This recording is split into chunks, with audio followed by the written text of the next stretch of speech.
Yeah. All right. Heads up, we're live now. Oh, hey! Why? I was actually hoping we'd still be in the middle of a conversation when I turned it on. Why is this stream late? Because I had to find clean things to put on my lower half. Not even clean. I don't even give a shit about clean. Just shorts that fit. Things that were not pants that fit my body right now. That's why. Also, I had to be very, very outraged. What are we outraged about today? This is a turkey sandwich. Please, audience. Also, hi, Care Companion. Hi, Carries. Hi, Durani Longerin. Hi, Mike W. Thank you guys for being patient. Thank you, Zach Blackfire, for being here. Ramel Grey Wolf, Doxy Mama, Greg Kirby, Hammond of Texas. You guys are all fantastic people. So thank you for being here. Mike W, Dr. Coffin Nails, of course. Tony. And Flaming TP is in the chat right now. He'll be on the stream. Hey, what's up, buddy? Also, I think Doxy Mama said party move up top. So, Party. and Death, of course, is here. Why are we outraged today? Why are we outraged? This is a turkey sandwich. Can anybody tell me what is missing from my turkey sandwich? This is my turkey sandwich. What is missing from this turkey sandwich? The sandwich? With the turkey. We've made sandwiches together. Our sandwiches are like usually this. Oh, I know. Yeah. Thank you, Zach Blackfire, Carries. Hi, Tony. You guys know. Oh, Care Companion, don't worry. There's mayo on here. You can't. It was under the stuff. Don't have much sand. Coarse rough. It gets everywhere. Irritating. Irritating. The mayo's on there, guys. Don't worry. But most you're hitting the nail on the head. Turkey. No turkey. Why isn't there turkey on my turkey sandwich? Well, because I went to have a lovely chat with my mom while Jeff was doing his stream. And while Jeff was doing his stream, helpless to do anything about it, my turkey sandwich was sitting on top of Comic Book Mountain, which is the pile of boxes that contain all the Stealing Solo, just off camera. And somebody, not to name names, Lando, you motherfucker, decided it was his turkey sandwich. Yeah, Lando. Fuck you. Now it's a cheese sandwich. Not enough cheese for a cheese sandwich? Yeah, motherfucking cat. And I came in and it's like the bread's just open and the turkey's gone. He's fucking Bill Basher was like, oh, what's this? Boom, guess it's for me. Thanks, Mom. Fuck you. So now my sandwich is shitty. And all my 9,000 copies. Yep, all right in our living room right now. Yeah. Which is also our bedroom and our only room. That's okay. The nice part is that I didn't say this when you were around, but when I was over there, when you were on your stream with Anna earlier, I'm sitting there signing each book. I'm like, this is awesome. Like, I wasn't even worried about like sitting there. I was like, yay, my name. You know, I was just having so much fun. I'm looking forward to doing it together though, so I can sign them and then give you to put it in the bag. It'll be a nice little assembly line. But it took me all that time to do that box. I bag. To be fair though, I did have an hour's worth of phone calls. Yeah, but I think it's also like nicer too, because with this it's like, well, are you gonna sign them and leave them out where they could get fuckity? Were you just signing putting right in the bag immediately? Oh, I signed every one and then I set them over there. Yeah. Then I took out a thing of the bags and put them each in. Yeah. Then I found out there's the adhesive tab. So what I did was I had to take them out of the box and re-adhese them and then stuff like that. Oh, bless. I just got an email from Macy Van Dusen. Bless his heart. It sent it to me and Anna, and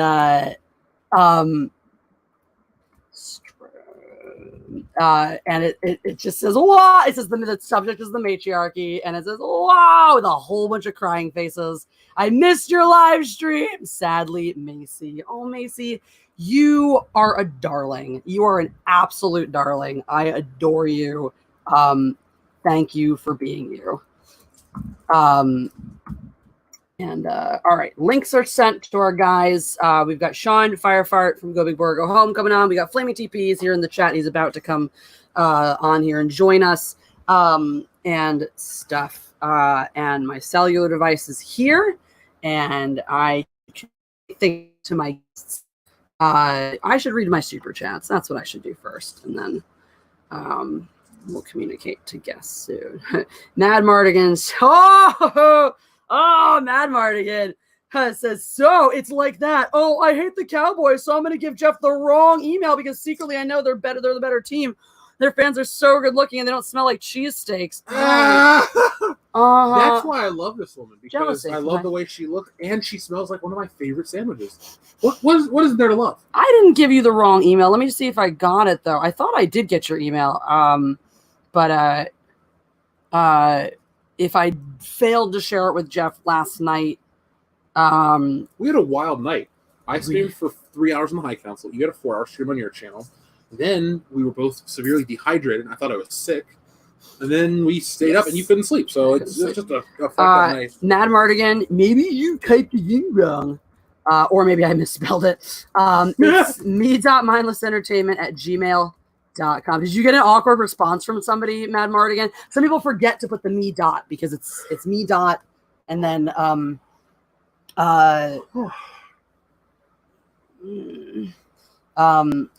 stuff. I love it. Me dot blah. A lot of people just need to just write mindless entertainment doc. I feel so bad for whoever. I kind of want to like email the person who has that email address and be like, yo, I want to apologize for all the emails you get related to my YouTube channel. And if you felt like relinquishing it so you didn't have this shit anymore, like, I'm not saying you have to. It's your email address. You can do it. I'm just giving you fair warning. My channel ain't going anywhere. Y'all ain't going anywhere. Shit's going to happen again. So deal.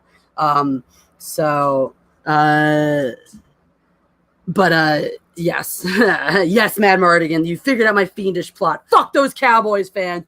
My state's bigger. That means we're better. My flags in Dallas are unnecessarily gigantic. My buildings, and guess what? Your fucking people are unnecessarily gigantic too. So what now? Wait, I don't think you can make fun of Texas for having more fat people. Then what? California? Philly. Philly. No, oh my Philly. God. Philly was once rated Your the national city. sandwich is fucking grease on onions. Philly was once rated the city with the ugliest people in it too. That's why we met in California. We're in California, so I might be an LA 8, but I'm a Philly 12. So there you go. All right, Matt Mardigan sent it again. Maybe he figured out how to spell this time. I'm teasing you, dude. Inbox. I don't see it yet, Mad Mardigan. You typed me.mindlessentertainment@gmail.com, right? I don't know Alfred's dog. It's an email I'm supposed to pass on to Jeff. Mad Mardigan trying to get through to him for forever and is clearly so very mad, so outraged with this channel and me that he said a $20 super chat to let me know just how outraged he was. So thank you, Mad Mardigan. A beautiful different, beautiful moment to highlight is, even though I have a prejudice against Cowboys fans because I assume they're morons, we still can come together and be friends. Yeah, Fandom Menace is bigger than that. We're all about real diversity here. I do want to take a sec. I think I have a screenshot of it. I did. I don't know if he's over here yet, but I'm sure he will be. I forgot to read this yesterday, but I did promise Mr. Another because he sent one that came in right after we ended the stream. And I want to make sure that that is not the one. I want to make sure that he gets acknowledgement for that. I'd be able to sneak in the chat and thank him, but I want to make sure he gets real acknowledgement for the awesomeness that he is, that he always brings to the table. Which one of these is there? It should be this one. That was it. Was that the one? Yep. All right. So he finishes off because you're having some fun conversations about Indy and all that, and doing Indiana Jones Mad Libs, and he just wanted us to know that Indiana Jones and the Kingdom of the Crystal Skull is still a better romance than Twilight. Yeah. You are correct, Indy, my friend. Marion, you are correct. Shia LaBeouf. And actually, I got to tell you, Mr. Other, we read that super. So even though we didn't read it, on stream, Jeff and I did read it after, right as soon as it came in on the comfort of our couch, and we did have a discussion about the romance in the Crystal Skull, and agreed with you. So I just wanted you to know, Mr. Other, if you're listening, that your super chat got it's just attention. And Beth says, now you know. Oh, fuck. I just realized FibeTV's been sitting in the green room for a hot minute here. Oh, I thought you were just finishing up the super chat part before you got to mine. I was originally doing that, and then I forgot about him because I'm a terrible person. Beth says, I did that earlier to Pete. I did that last night to Rookie, too. So Beth says, now you know how vegetabilitarians feel? No, I just don't acknowledge their existence, so I don't really care how they feel. Oh, you mean the sadness they feel of eating only cheese sandwiches? Now I know why they're such miserable, awful people. People are going on about you smelling like a sandwich, and they love it. Good. Can you just start rubbing sandwiches? I'm going to release a scent, and it's going to be cheesesteak. So one more super chat, and then we're going to bring our buddy Flaming TP on, and eventually go before we go home when he exists. Swinging Cod, wrong hill to die on, my friend. Redskins still have more rings than you. Hashtag. Is it just hashtag hater, or does that stand for something real? HTTR. What does HTTR stand for, Jesse? Come with something. I already have everything except the second T already. What's a word that starts with T that is synonymous with like destination, resting place, something like location? Mine are just hot takes that reek. Sounds like a one. Because I was going, tomb. Oh, there you go. Hell, the Tomb of the Redskins. There we go. Thanks, Flaming TP. Waiting in the green room is still. I think Robot Shlomo's here. What up, Rob? I did just see. I was gonna say, hey, Robert. So let's bring on Flaming TP. What's up, my dude? It's been a minute since you and I have chatted face. You are live. We can see you. We can hear you. Fantastic. I am except going. We're hearing you with the. Oh, you have a massive audio delay right now. A massive audio delay? Yeah, like I watched your entire mouth move, and then I started to hear you talk. That's a little weird. Is it still happening? Nope. It's good now. It's fixed. Sometimes, depending on your connection, it takes a second to resolve itself. It stands for Hail to the Redskins. No wonder I didn't know what it stands for, because only morons tweet that. So, kidding, Swinging Cod. You're great. We love you. No, I don't. He made me watch Mother. Oh, yeah. Screw you, Swinging Cod. You hurt my boyfriend. And screw the Redskins. They suck. I'm going to close the stream on account of watching you and then watching a delayed you. Yes. Good idea. Or at least messing with my head. Real quick. Yeah. Now today's news about Gone with the Wind came out. Mm-hmm. It's that woman's birthday. Hattie McDaniel's birthday is June 10th, 1895. The day they announced that we're shitting on her legacy. So you heard about this, Flaming TP, how they're canceling Gone with the Wind, basically? No. Then again, I'm not necessarily up on the entertainment news all the time. Oh, that's fine. Canceling the Wind? What? HBO Max is... Oh, you beat booped a little bit there, but HBO Max pulled Gone with the Wind because it glorifies the antebellum South. And stupidity, and they decided to show Hattie McDaniel was the African American. She was the first African American to win an Academy Award for her role in Gone with the Wind, which to me seems like a much bigger deal, bigger accomplishment in the name of progress than it was. Oh God, this movie supports racism.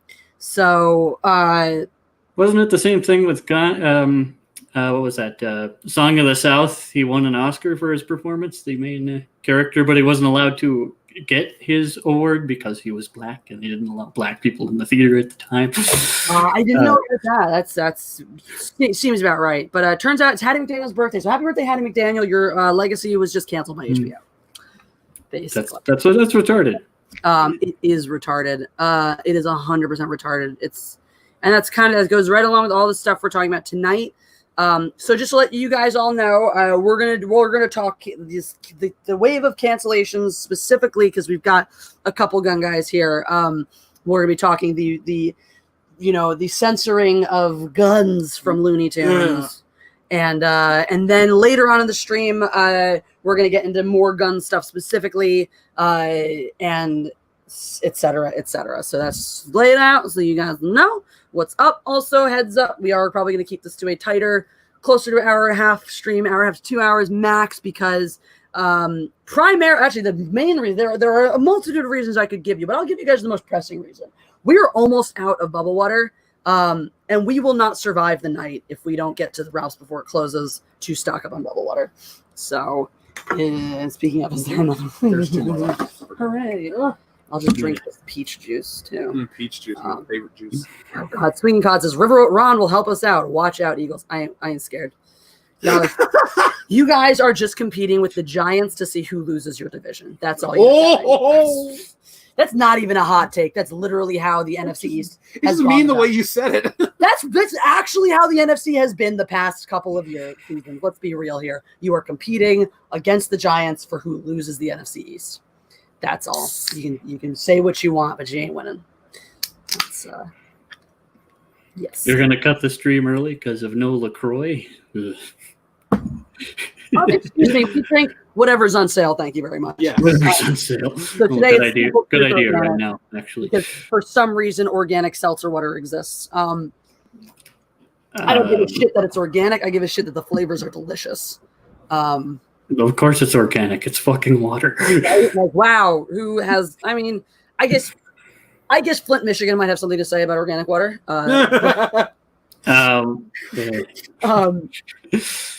And Greg Kirby says Karens make me mad.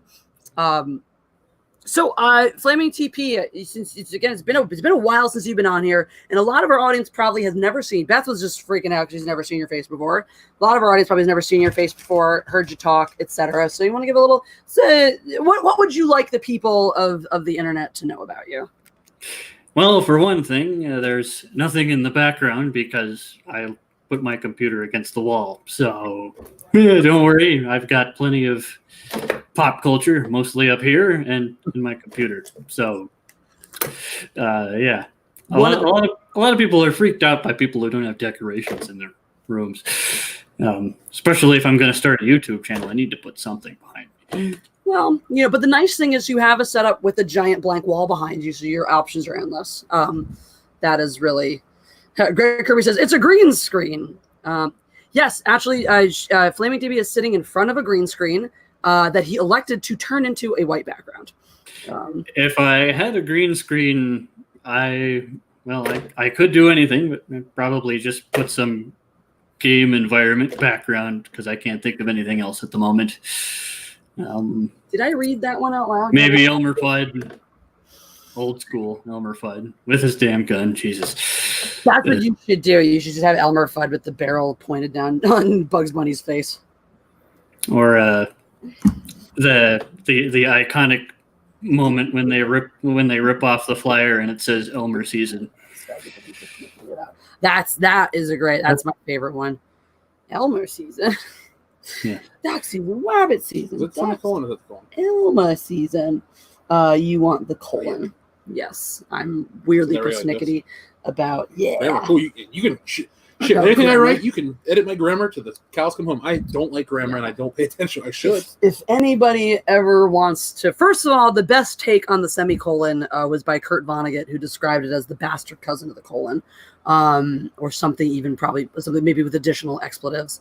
Sean, are we bringing you without video right now? Because I don't have a video up for you. The other side, Flaming TP, you will remain Flaming TP for the night probably Flaming seems a little, but maybe, all right, we got it down because we do have FireFart. Though I guess we could call you Sean, we could call him FireFart. So there's lots of options. Call me whatever you want. Bob. Within reason. Is Bob okay? No. You said whatever I want within reason. I don't think Bob is that unreasonable. Bob. Planets are named Bob. Why? Okay. I was trying to get a Palpatine logo for myself. Oh. And I can't seem to get my computer to work. Planets, Bob. Sounds about right. So Sean, meet Sean. I know you guys are Sean. Hey, Sean. Before, etc. But Sean, it's the Sean's Strem. And so I don't know if you heard or not, FireFart, but we've got things, words. We're gonna cover all the Looney Tunes stuff and the canceling, etc. And then we'll move into the specific gun things a little bit later on. And we are going to keep this closer. When we hit about 90 minutes, we'll start edging towards Mad Libs for a variety of reasons. It's not the least of which is that we're almost out of sparkling water and we're going to die if we don't have it. See, I've got the cheap Kirkland brand. Dude, Kirkland brand's great. Kirkland brand, I got nothing against it. We just our supermarket is very convenient to us, and they have multiple brands, and the sales rotates. We follow. If we lived across the street from Costco, we'd go to Costco. Oh, we go to Costco every day too. We get chickens. We'd eat nothing but chicken. We live on rotisserie chicken. $5? It's cheaper. You realize their cost is cheaper than our sandwiches we're paying for. I would rather. It's like, Jeff, what would you rather have? A chicken every time. That's fine. Oh, hey, that reminds me. I got to ask a question. Mm-hmm. So I'm going to address this to your paramour. So, Jeff, tell me something. Yo. Jesse, does she have an allergy to, say, the cell phone? I'm just teasing you, Jesse. I don't know. You called me when I was in the middle of the matriarchy stream, right? Middle of the matriarchy stream. I did. You know what's funny though is I couldn't find it. I actually went looking on YouTube. I'm like, oh, I don't see it, so I guess she's not on it. It was on Anna's channel this week. I couldn't. I literally couldn't find it afterwards. Oh, she delisted it afterwards. She's going to put it up on her archive. Oh, she has. I think it's that Star Wars Girl Archives is what she calls it. So all of her stream, because he's been really struggling with the algorithms with the live streams, so they're all going to be on her archive channel. So I don't know when she's going to put it up there, but if you missed it and you want to go check it out, it should be there. So it was a fun show we had again. Yeah, no, I wanted to check it out earlier and I didn't see it, so I was like, oh, it's safe to call Jesse. Also, then I was on the phone with my mom when you texted earlier. I have like 1,400 text messages right now. Family, come on. Oh, I'm just kidding. I'm just the world. That's what friends do. We tease each other. Am I right, Jeff? You are 100% right. I know what you're talking about. We're not friends. Okay. I'm kidding. By the way, I just have to do something real quick because it is the Elmer Fudd stream. So hang on. All right. Do I have to get the shotgun too? Is that what you're doing? Mm-hmm. The double barrel, because we have to go old school Fudd. Double barrel shotgun. Beautiful. All right. Be very, very quiet. I'm afraid I don't have a double barrel. Stupid gun laws. Or a pump action, but this will work. I feel like we're so ill-equipped right now. We have a fucking guitar. What can we do? Hey, guitars can be weapons, bro. Trust me. Oh, I know, but they'll break quicker. I played Dead Rising on the Xbox. I can get a sword. Okay, you can. Have you seen El Caban? Yes. El Caban. Good stuff. Classic cartoon. Quick Draw McGraw. I mostly know El Caban from this movie. It was a Hanna-Barbera mashup movie that I used to watch a lot as a kid called Yogi Bear and the Magical Flight of the Spruce Goose. Fuck that movie. We never even finished it. Man, I was a huge Yogi fan. Malagula stuff. Fuck, or you fell asleep before we got to that. What's his face? I never saw that movie, but I definitely saw both of those. My favorite cartoon bear, though, and this is an esoteric one, but if anybody is a fan of old Donald Duck cartoons, he always got into trouble with this bear named Humphrey. And I love that cartoon bear. He's like the most... The bear. Yeah. As a matter of fact, last time I was at Disneyland, we were in one of their little shops in Tomorrowland, and they had a bunch of pins. And lo and behold, I found a Humphrey the Bear pin, and I had to buy it. I was like, oh, yes. TP, do you have a favorite cartoon bear? Yogi's a close second. I like them all. You got Yogi, you got Winnie the Pooh, Monokuma, for those of you men of culture out there in the chat. Or, I don't know. Any of you guys animate people, or just me? Any of you animate people, or is it just me? I know we have definitely a lot of anime people out there. Don't worry. Also, if you're just joining us, press the like button. Our like to viewer ratio is pathetically low right now, so let's fix that. Yeah, everybody. I wanted to share something that I thought was totally not cool. Earlier today, when your stream came up for tonight, Jesse, I was like, well, I'm going to be on the stream, so I'm not going to have a chance to oppress it later. So I went to press the like button, and I was the first person to oppress it. Did I not already oppress? I did not oppress my own like button tonight. But what was really disturbing to me is when I got there were 0 likes and 2 dislikes. And I'm like, who the hell disliked the stream? Hooray, I got 2 dislikes. I got a single like. Yes, haters. I'm getting more of them. I'm excited. Like, well, I'm thrilled by that. And I like when I look at the analytics in my studio, it doesn't even show me the dislikes. It just shows me my likes. I'm like, sweet. Great. Nice. Perfect. Fuck you, haters. One of my most popular videos, like one of my most hated. Interaction with the channel when people do that. Favorite cartoon bear? I was just trying to make a joke about some like cartoon gay guy, but I couldn't think of one. So I'll just go with Yogi Bear or Man Bear Pig from South Park. Half bear, half pig. I'm super serial here. Why won't anybody believe me? Sorry, You couldn't think of Waylon Smithers? Seriously? I am going with Baloo. Oh, Baloo's great. I would have. No, wait. Now, bonus points, Jesse, if you can name the actor who does his voice. I can't remember his Hold name. on. I think I know. Can I guess after you guess? I know like his other work. I know he played Thomas O'Malley and Aristocats and stuff like that. His voice is so Is ubiquitous. it Phil Harris's name, right? That's correct. Yes, I did know From that. the Jack Benny Show. Oh. That's my dad got me into all sorts of old school stuff. So I like last night we were talking about old movies. Like I have seen Casablanca. I don't remember it much, but I have seen it. So And watch Key it. Largo. TP, you a Casablanca fan? I've seen it a couple times. I'm not that big of a fan of it, but I'm not a fan of it either. I enjoy it when I watch it. That's at least we have one man of culture here that way. Which way? I'm here. No, but I can't. Well, there's man of culture there and man of culture there. It's that mirroring on the streaming. We've all seen it, so Yeah. So, yeah, I'm you're trying to think what other like really old because you guys talked about Sidney Poitier. Guess Who's Coming to Dinner, which is a great film. I love In the Heat of the Night. That is a fantastic movie. And I've even seen Lilies of the Field. I haven't seen Never heard of that one. any of those actually. Black and white with Sidney Poitier. That one was actually kind of funny. It was, long story short, he's kind of a traveling handyman, and he ends up stopping at a convent, and they're convinced that he has been sent by God to build their chapel. So the comedy that ensues between him and the nuns is fantastic. Absolutely fantastic. I do like a good nun comedy. Everyone, of course, remembers Sister Act, but What about Sister Act? Oh, that's a great one.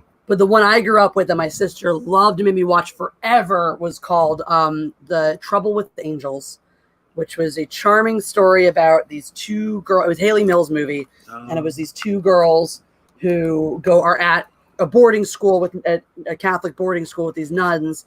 And one of them is more of a good girl, but she becomes friends with the Haley Mills character, who's like the naughty girl, breaks all the rules. And then at the very end of it, Haley Mills' character decides she wants to stick around and become a nun and all that. And it's charming. It's a really cute kids movie. It's one like I highly recommend for kids, especially young girls. Being legit, to me, when you see like The Parent Trap, the only Parent Trap to me is the one with Haley Mills. So if it's a Haley Mills movie, I'd sit down and watch it.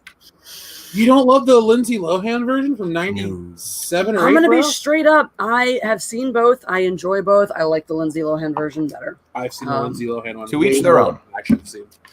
I've seen that one more in the too. 90s. I might have even seen the Haley Mills one first, honestly. But it's whatevs. Is there a way for me to share a picture, by the way? I was going to share a picture of Humphrey the Bear. Yes, down at the bottom, click your screen share button. Okay. And it'll pop into the green room, and I'll be able to pull it up. Okay, let me... If I were you, I would just open up your Humphrey the Bear in like a new tab, and then you can pick it from the corresponding screen. That way, let me... Big one. Yeah. So because if you just have it like Google image search, when we pull it up, we'll see the whole page. So Gotcha. If you can isolate the largest image, you can isolate, or if you can pull a quick JPEG off of it. In the meantime, Mr. This is $5. So Jesse's poor, defenseless, underfed kitty can have another turkey sandwich. Lando he is well fed. He's a bastard, is what he is. He gets special. There we go. Dude, what do I call him? Dildo? an entire turkey sandwich? My cat would be thrilled. Yeah, so this is a picture of one that I picked. Did you not hear Flaming TV when I first got on? I don't know if you. Oh yeah, because we had to refresh. We didn't see the very beginning. I showed everybody and I asked them what was missing from my turkey sandwich. Oh, your cat got to the turkey and pulled it out? Yeah, I was off elsewhere talking to my mom, having a nice catch up with my mom on the phone. Because, oh man, I wish you could have got that on film. Cats don't care. And I'm fucking sitting there. Let me pull this one. Actually, we can still see it's just fine. But yeah. So he looks. I know him. I've seen. That's him Humphrey. I didn't remember. Oh. Him and Donald got into a lot of trouble in that cartoon and ticked off the park ranger, and so they had to clean up the whole park. That's cute. I do remember him. He's charming. He's a charming little bear. Not the brightest bear, but funny. that's what makes a good bear. But Yeah, Lando is a fucking spoiled ass little brat. He's got his bladder issues, so he's on he has a special. I spent the most money on him to get him extra food. I give him, because he's got poop issues, I give him his poop medicine every other day by mouth. We carry him to his little cat because he's the house goddamn prince. So we put his food up in his cat house so no one else can get to it, because otherwise Han will steal it. And some days he can't even go up there. There's something in the way. So to pick his ass up and carry him and place him on his little platform. I throw him in the fucking thing. When he pisses me off, I scruff him and I toss him on there. He's a smaller. Han is the only one that I just straight up can't scruff anymore because he's too big. It hurts him. But the Lando, I learned the other, you can still scruff him. I hadn't done it in a while, but whatever he did to piss me off. Is this Lando or Han right that's now? Lando. Okay, that's what whatever he did to piss me off, I just grabbed a fistful of scruff, and he just didn't complain. He, tucked up like kittens do, and he was eating their food. Oh, he was stealing the kitten food, and I just grabbed him by the scruff and dumped him on his own food. And then this asshole got with all his whining and complaining, I give him subcutaneous fluids. Everyone's like, why is there a veterinary fluid bag hanging in your bathroom? Because once a week I gotta walk my little cat's ass in there, shove a needle in his back, and sing to him to keep him calm while I give him fluids so he doesn't get more fucking bladder spasms. What are you singing? I sing the Beatles. Oh. Yeah, we were doing I've Just Seen a Face for a long time, but I tried If I Fell the other day, and he seemed to really like that one. So I don't know if y'all are Beatles fans, but you should be if you're not. I think FireFart, we've discussed it before. TP, I don't know if we've ever talked about whether you like the Beatles or not. I like the Beatles. That's not something I listen to all the time, but I like. That's like, there's three categories of people. There's people who love the Beatles. There's people who are aware of the Beatles, appreciate their existence, and are fine with them, but are not necessarily don't own albums and stuff like that. And then there are losers, and those are pretty much the three categories. I got to tell my buddy Steve that because he hates the Beatles. Ooh, I don't understand hating the Beatles. I just don't. The shitty Beatles. The only thing I hate about the Beatles is bad cover bands covering the Beatles. Oh. Every time I go to a bar, there's somebody covering Beatles songs, and it's always just like, no. Well, one of the things that's interesting about the Beatles versus, let's say Bob Dylan, they're almost as iconic and influential musician. Bob Dylan, because of his sound, his very simple musical style and like rambling lyrics, is a great artist to cover, because he's giving you almost like the template of a song. Here's the template of a song. Do with it what you will. So you have Jimi Hendrix, All Along the Watchtower, that is more well known and beloved than the original. Better. You had I think there's My Chemical Romance did a great cover of Desolation Row, and I like his music, because I want to do a punk rock cover of Positively 4th Street, because the nature of his music, it lends itself to taking into different genres, to changing around, to covering. Is the MCR cover the Bob Dylan song that MCR covered? Is that the one we played on the way to IKEA? That was so long. When you hated it because it was like 10 minutes long. 14. But yeah, whereas the Beatles, as WTP aptly pointed out, they're not a very coverable band. They kind of did everything they wanted to with the song the first time, and you're really not going to add that much. Except the songs they covered themselves. Yeah, a lot of their covers, which, you want to recover Him, Please, Mr. Postman. Yeah, but good luck doing a version of Lucy in the Sky with Diamonds that anyone wants to listen to more than John Lennon. I want to cover Taxman. It's a good song. It is a good song. I was going to say, when people do covers too, it's like they need to understand there's a very fine line. It's like, if you want to do your own thing, that's fine, but go all the way with your own thing, but don't deviate from the general theme of the song. True. It's a balance. It's a balancing act. For our question for everybody and the chat, send all your stuff in. What is the worst cover ever of a song? No. And it could be one, like I would say, like Lord, Everybody Wants to Rule the World ruins the song. That's why they make fun of it at their concerts. That is an excellent choice. I will say that. When I went and saw them, they start playing the Lord song, and they come out like, "Here's the real version," and then they play it, and then you just laugh. I hate Lords. I hate that kind of like no music cover where they just kind of put a tone in the background. They just cover the lyrics. I haven't even heard her version. I don't want to. Wait, I might have heard it because it wasn't used in the trailer. See, the thing is, in the trail, it was a great snippet for that trailer. Because there was also they used different music behind it. I'm pretty sure. No, that's the actual. Oh, that's just the ambient. It's like an ambient. So it was a perfect trailer choice. I didn't even realize that was a full cover. I have to assume that was just like. Hey, I'll show you real quick because I think people shit on YouTube these days. I would never listen to that full version. It was great. The eerie, for that particular trailer worked. Yeah. But no, as a full fucking song, God, I would never listen to that over the original. Thankfully, we're at a point. It used to be the Lord version outranked the original on YouTube because of the popularity. God. It doesn't pop up to number 7 now with only 1 million views or 10 million views on the official whatever. But like the original one blows it out of the water. I can't stand that. I'm biased though. That's fine. I'm gonna read a couple of super chats so I can scroll down and get to find out what you guys think the worst cover is. Greg Kirby says Lando ate first, confirmed Han Solo didn't. If it makes you feel any better, there was one time we're going down to my nephew's birthday party, and Chili was only about 2 or 3 years old at that point, so we had Chili and Pecan. We didn't have Elsie yet, and the moment we got in my brother's house, I was holding both dogs. I put them down. Pecan stays where she is and is wagging her tail. Chili bolts right for the main living room, goes right over to an ottoman where someone has placed a plate with pizza, and doesn't even stop. Just goes right up to it, grabs it, pulls it down, and starts eating it. As if it had been there for her the whole time.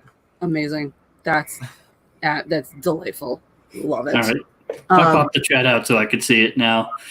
As far as a bad song cover, I don't have one because when I listen to something that's just bad, my brain's just like, no, get it out. Good for you. That's a nice skill to have if you're able to mentally purge that well. That's very good for conversation though. If I were to pick a worst cover I've ever heard, for me, it's the song Scarborough Fair as done by Queensryche. I've never heard it. Let me. Have you heard the original? Of course. I love Simon & Garfunkel. Okay, so this is how it goes. The music comes in and the guy goes like this. Are you going to Scarborough Fair? And I'm like, what the hell is this? Okay. I got. Well, go ahead. I was going to say that the only other one is there was a song by a guy named Don McLean. Everybody knows him for doing American Pie. Yeah. But it's called Vincent, and it's about Vincent Van Gogh. And it's a very soft song, and I heard a punk version of it. I literally screamed right where I was when I heard it. I was like, oh my American Pie by Madonna is fucking terrible. Oh my god. Never heard that, but that sounds awful. TP, you figured out your worst? Kid Rock's cover of Sweet Home Alabama, which is already not that great of a song to begin with. I like that song. I gotta say. Oh my god! Whenever I listen to Sweet Home Alabama, I just think we died in a plane crash. I know that's bad, but that's just what comes into my head. I can't hear that song without thinking of Gump, Forrest Gump. That's what happens now. Why did you put your weapon together so quickly, Gump? Because you told me to, Drill Sergeant. Love that scene. The worst cover. What's yours? I picked it. Everyone's rule. Oh, right. You're the first one. But I will say there's countless terrible covers. Like anybody that tries to cover Michael for Fergie and Fall Out Boy. Fall Out Boy covered "Beat It" by Michael Jackson. It was terrible. Fergie, there's a weird Thriller 25th anniversary album where Fergie sang "Beat It" with Michael Jackson. Like she sang the not chorus part, the verses. It's trash because I know. Fergie, I don't hate her as a person. Wait. She's just a shit. Here's mine. Fergie's cover of the national anthem. I got a copyright strike for playing that once. Fuck. Why? That's not. That should not. No one should ever want to own that ever. God. Can you promise me if we ever have an event where the national anthem? How can you put copyright on the national anthem? I don't care if it's a fucking cover or not. Oh my god! Screw that. Honestly, my least favorite cover is I forget the name of the band that did the Cranberries cover of Zombie. It's like Wolf something or whatever. It's Bad Wolf. They were going to use her as the vocals, but she died before they could do that. Their version, Bad Wolves, was the I think she just died last year. Right? That version is fucking terrible. It's fucking terrible, and Thank you. Oh, since it's relevant to the conversation, we'll pop back and catch our super chats like Dixon Sider, who says, "Shh, be very quiet. I'm sinnowing virtues." That's a good one. Very good. Swinging Kai says, "Sheryl Crow, sweet child of mine." Check. Yeah. The real song's sucks ass too. So you're not gonna. You actually might like the. You probably might like that one better. I hate Guns N' Roses. But My heart. all right. Flip side, I guys. like Welcome to the Jungle. I think it's an awesome song. A lot of really That good is- choices. And people talked about. I saw people saying. Oh God, Gal Gadot's cover of Imagine. Fuck that. Imagine if they put that out after the race protests and shit. How, like, before it was just bad and misguided and stupid. Now it would have been like Really everyone would have tasteless. eviscerated these people because it's like, how could you, from your ivory towers, tell us how we should live? Life is a Highway, the not Rascal Flatts version. I saw a few other people say Life is a Highway. Satisfaction by Devo. That's every song in Glee. Yep. Because I like Carrie's. Carries. Thumbs up. You're my favorite on the scene tonight. Absolutely. Tori Amos's Smells Like Teen Spirit. Smells like Ugh. What? I didn't know Yeah. that existed, but I hate that. That Smells might like be my- pretentiousness. Yeah. Freckle Felger Carb. I love love this Smooth Criminal by Alien Ant Farm. Yeah, oh my God, I love the Alien Ant Farm. Which actually brings what's your favorite? What's your favorite cover? Best. That. That's Can I up there. Can I say one other one? Mhm. Even though I prefer the original, the Mad World cover by Gary Jules, I love people the Mad love World. that one. I prefer the Tears for Fears version, but it is a fantastic cover. It's scary. Here's my hot take. One of my top ones is the Disturbed cover of Sounds of Silence. That was one I was not expecting to like as much as I did. It was really good. And Likewise. even my dad's a diehard. He loves Simon and Garfunkel. He loves all the old stuff. He hates all the new music. And the cover is never as good, and it sucks. And when I played that one for him, and even he was like, "Yeah, I get it. It was kind of good." I love Care Companion. I'm not afraid. The Ghostbusters 2016 song. In a Disguise, Lucy in the Sky with Diamonds by William Shatner. Rocket Man by William Shatner. Right here. There you go. How about the Rocket Man by William Shatner? I'm a Yeah. Rocket Man. Rocket Man. I love that Stewie parodied that on Family Guy. Uh, Packed my bags I don't like Family last Guy, night. but Pre-flight. that was one of the few things I enjoyed was Steve Shatner's Rocket Man. Have you seen the video of it? Yeah. No, of Shatner. Oh, the original? Yeah, of course. I love it. Yeah. How Yeah, he's there's got, like triples and he's smoking a cigarette like a he's got joint that the whole terrible time. frilly tuxedo shirt. Oh and all god, that. that's all like undone and shit, or like the one version of him it's undone. I He's got think the that edgy isn't version that's that dancing. at the Saturn Awards. The same Yeah. award Ryan Johnson won. Some of a joke it was. But probably my favorite. This is gonna be a hot take that probably not a lot of people are gonna agree with. Possibly my favorite cover is, which I do enjoy listening to more than the original. And not necessarily think it's better, but I enjoy listening to it because I love his voice. I absolutely love the Smashing Pumpkins cover of Landslide.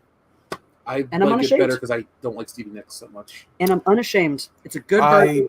I actually like that version. I do like the original better, but I do like that version. I thought it was good. What I will say that I like the guitar solo in his version better too. Yeah, it's definitely good about All in Watchtower. That is my official All favorite in cover Watchtower is a because I great love one. that song. Come Sail Away by Eric Cartman. My favorite is as it goes on and on, how he'll just. Have you seen his Poker Face? No. That is great. It was so good that they put it in Rock Band and you could buy it with the real Lady Gaga song. And it's the real music. Poker Face. There's a Duke Nukem version out there too. There's a Duke Nukem version. Yeah. One to one. That's great. Did you not know who my Eric Cartman was? No. There you go. We've never talked about South Park. There you go. Fun So, fact. I was going to say one cover song that it's okay, but it's nowhere as good as the original. That every time I bring this up, people are like, "That's a cover." And Jesse, you're going to know this already. I can tell because you know the original band very well. But when people are like, "Oh, well," I always go, "Do you know that song by the Bangles, Hazy Shade of Winter?" And they're like, "Oh yeah, it's cool." I'm like, "Yeah, it's not as good as the original." And they're like, "That's a cover." I'm like, "Yes." People think the Bengals is the original. I mean, it makes sense. That is a very covered song too, though. Like What that's Hazy Shade of Winter, because I think I even don't know if I know it. Off well, the it top of was my head. look around, leaves around. There's a touch of snow on the sky. Is a hazy shade of winter. Look around. You play for Leaves are brown. If you don't know it from the title, you might not know it because that's sort of the biggest line in it. But That's one because like contemporary, because you had things like Simon and Garfunkel putting out their cover of Times They Are Changing, like a year after Bob Dylan does his and whatnot, and that was when like the Mamas and the Papas covered Hazy Shade of Winter. I'm pretty sure like very soon after S&G wrote it, and etc. Sorry, TP, for boring you with like old school and classic rock. Oh no, I mean my whole family, they had a garage band and they played classic rock all the time, so I got sick of it. Anyway, I'm going to link my favorite cover. You might actually like a cover of Nirvana at this point. Now there you go. Thank you, Doxy. Oh, I changed my least favorite cover vote. And it's actually because people don't know it's the original. Yes. But I can't pull this link from there. And everybody loves Johnny Cash's version of Hurt. At least. Oh, that is a great cover. That's true. TP, do me a huge favor, and can you flip over, if you go on the sidebar in StreamYard, there's a section that says private chat. Can you also send it in the private chat? Because I can't click on it I think I can click on it if it's in the private chat. You have to just use private. It's already, it's there. It's right there. I can copy paste it in the private from the private chat, but I can't. So do it that wrestler Eddie Guerrero I was going about. Yeah. When he died, they put "Hurt" by Johnny Cash to like a video package of his death. Oh my god, it was horrible to watch. I remember I was like, this is so sad, and then that song on top of it. And every time I hear that song, I think of him. I don't think of Johnny Cash or Trent Reznor. I think of Eddie Guerrero. Fair, that's really sad. But my least favorite cover, and it's because nobody realizes that it's a cover, is Tiffany's "I Think We're Alone Now." Oh yeah, I forgot. There is a really Who does the original? There's a really good version of that song, though. It is technically a cover, but it's a parody. Weird Al Yankovic's "I Think I'm a Clone Now." Yeah, I don't know if I know that one. I gotta check that one out. And also, okay, how much of the song could I? This mini pack. You probably you're probably get a copyright strike for that. Maybe. I'm gonna do is we're just gonna leave it up and I'll play it later so I can give it its proper attention. But it's in the link. It's in the chat. It's in the chat for those of you who want to check it out. Van Halen's cover of "You Really Got Me." I don't actually like the cover of the song, but I love the extended solo before it.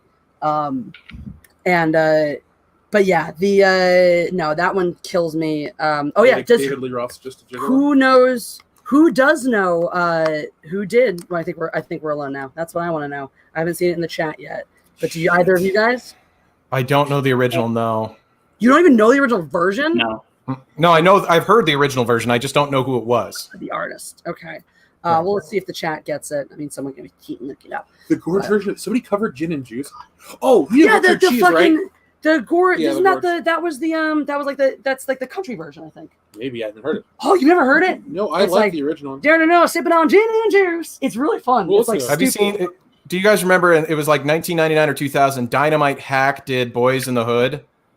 No. Oh my God, you guys have to see that. That's so funny because that it's totally like an easygoing like folk song, and the whole it's making fun of rich white guys listening to rap music and trying to sound badass because like the whole time they're singing the song, they're like on a golf course with like cardigan sweaters and stuff.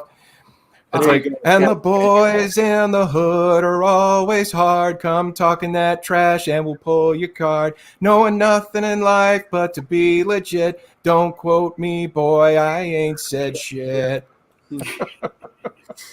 That sounds. There was the one, also just a friendly reminder, bitches, to press the like button. Bitch has. Whatchamacallit. I see a lot of great things. If you're looking for good covers and bad covers, you can go ahead and check it out in the chat. You guys are coming up with some great ones like Janis Joplin's "Summertime." I'll throw in the mix. Muse's "Feeling Good." So it's another highly covered song, but they do a fun version.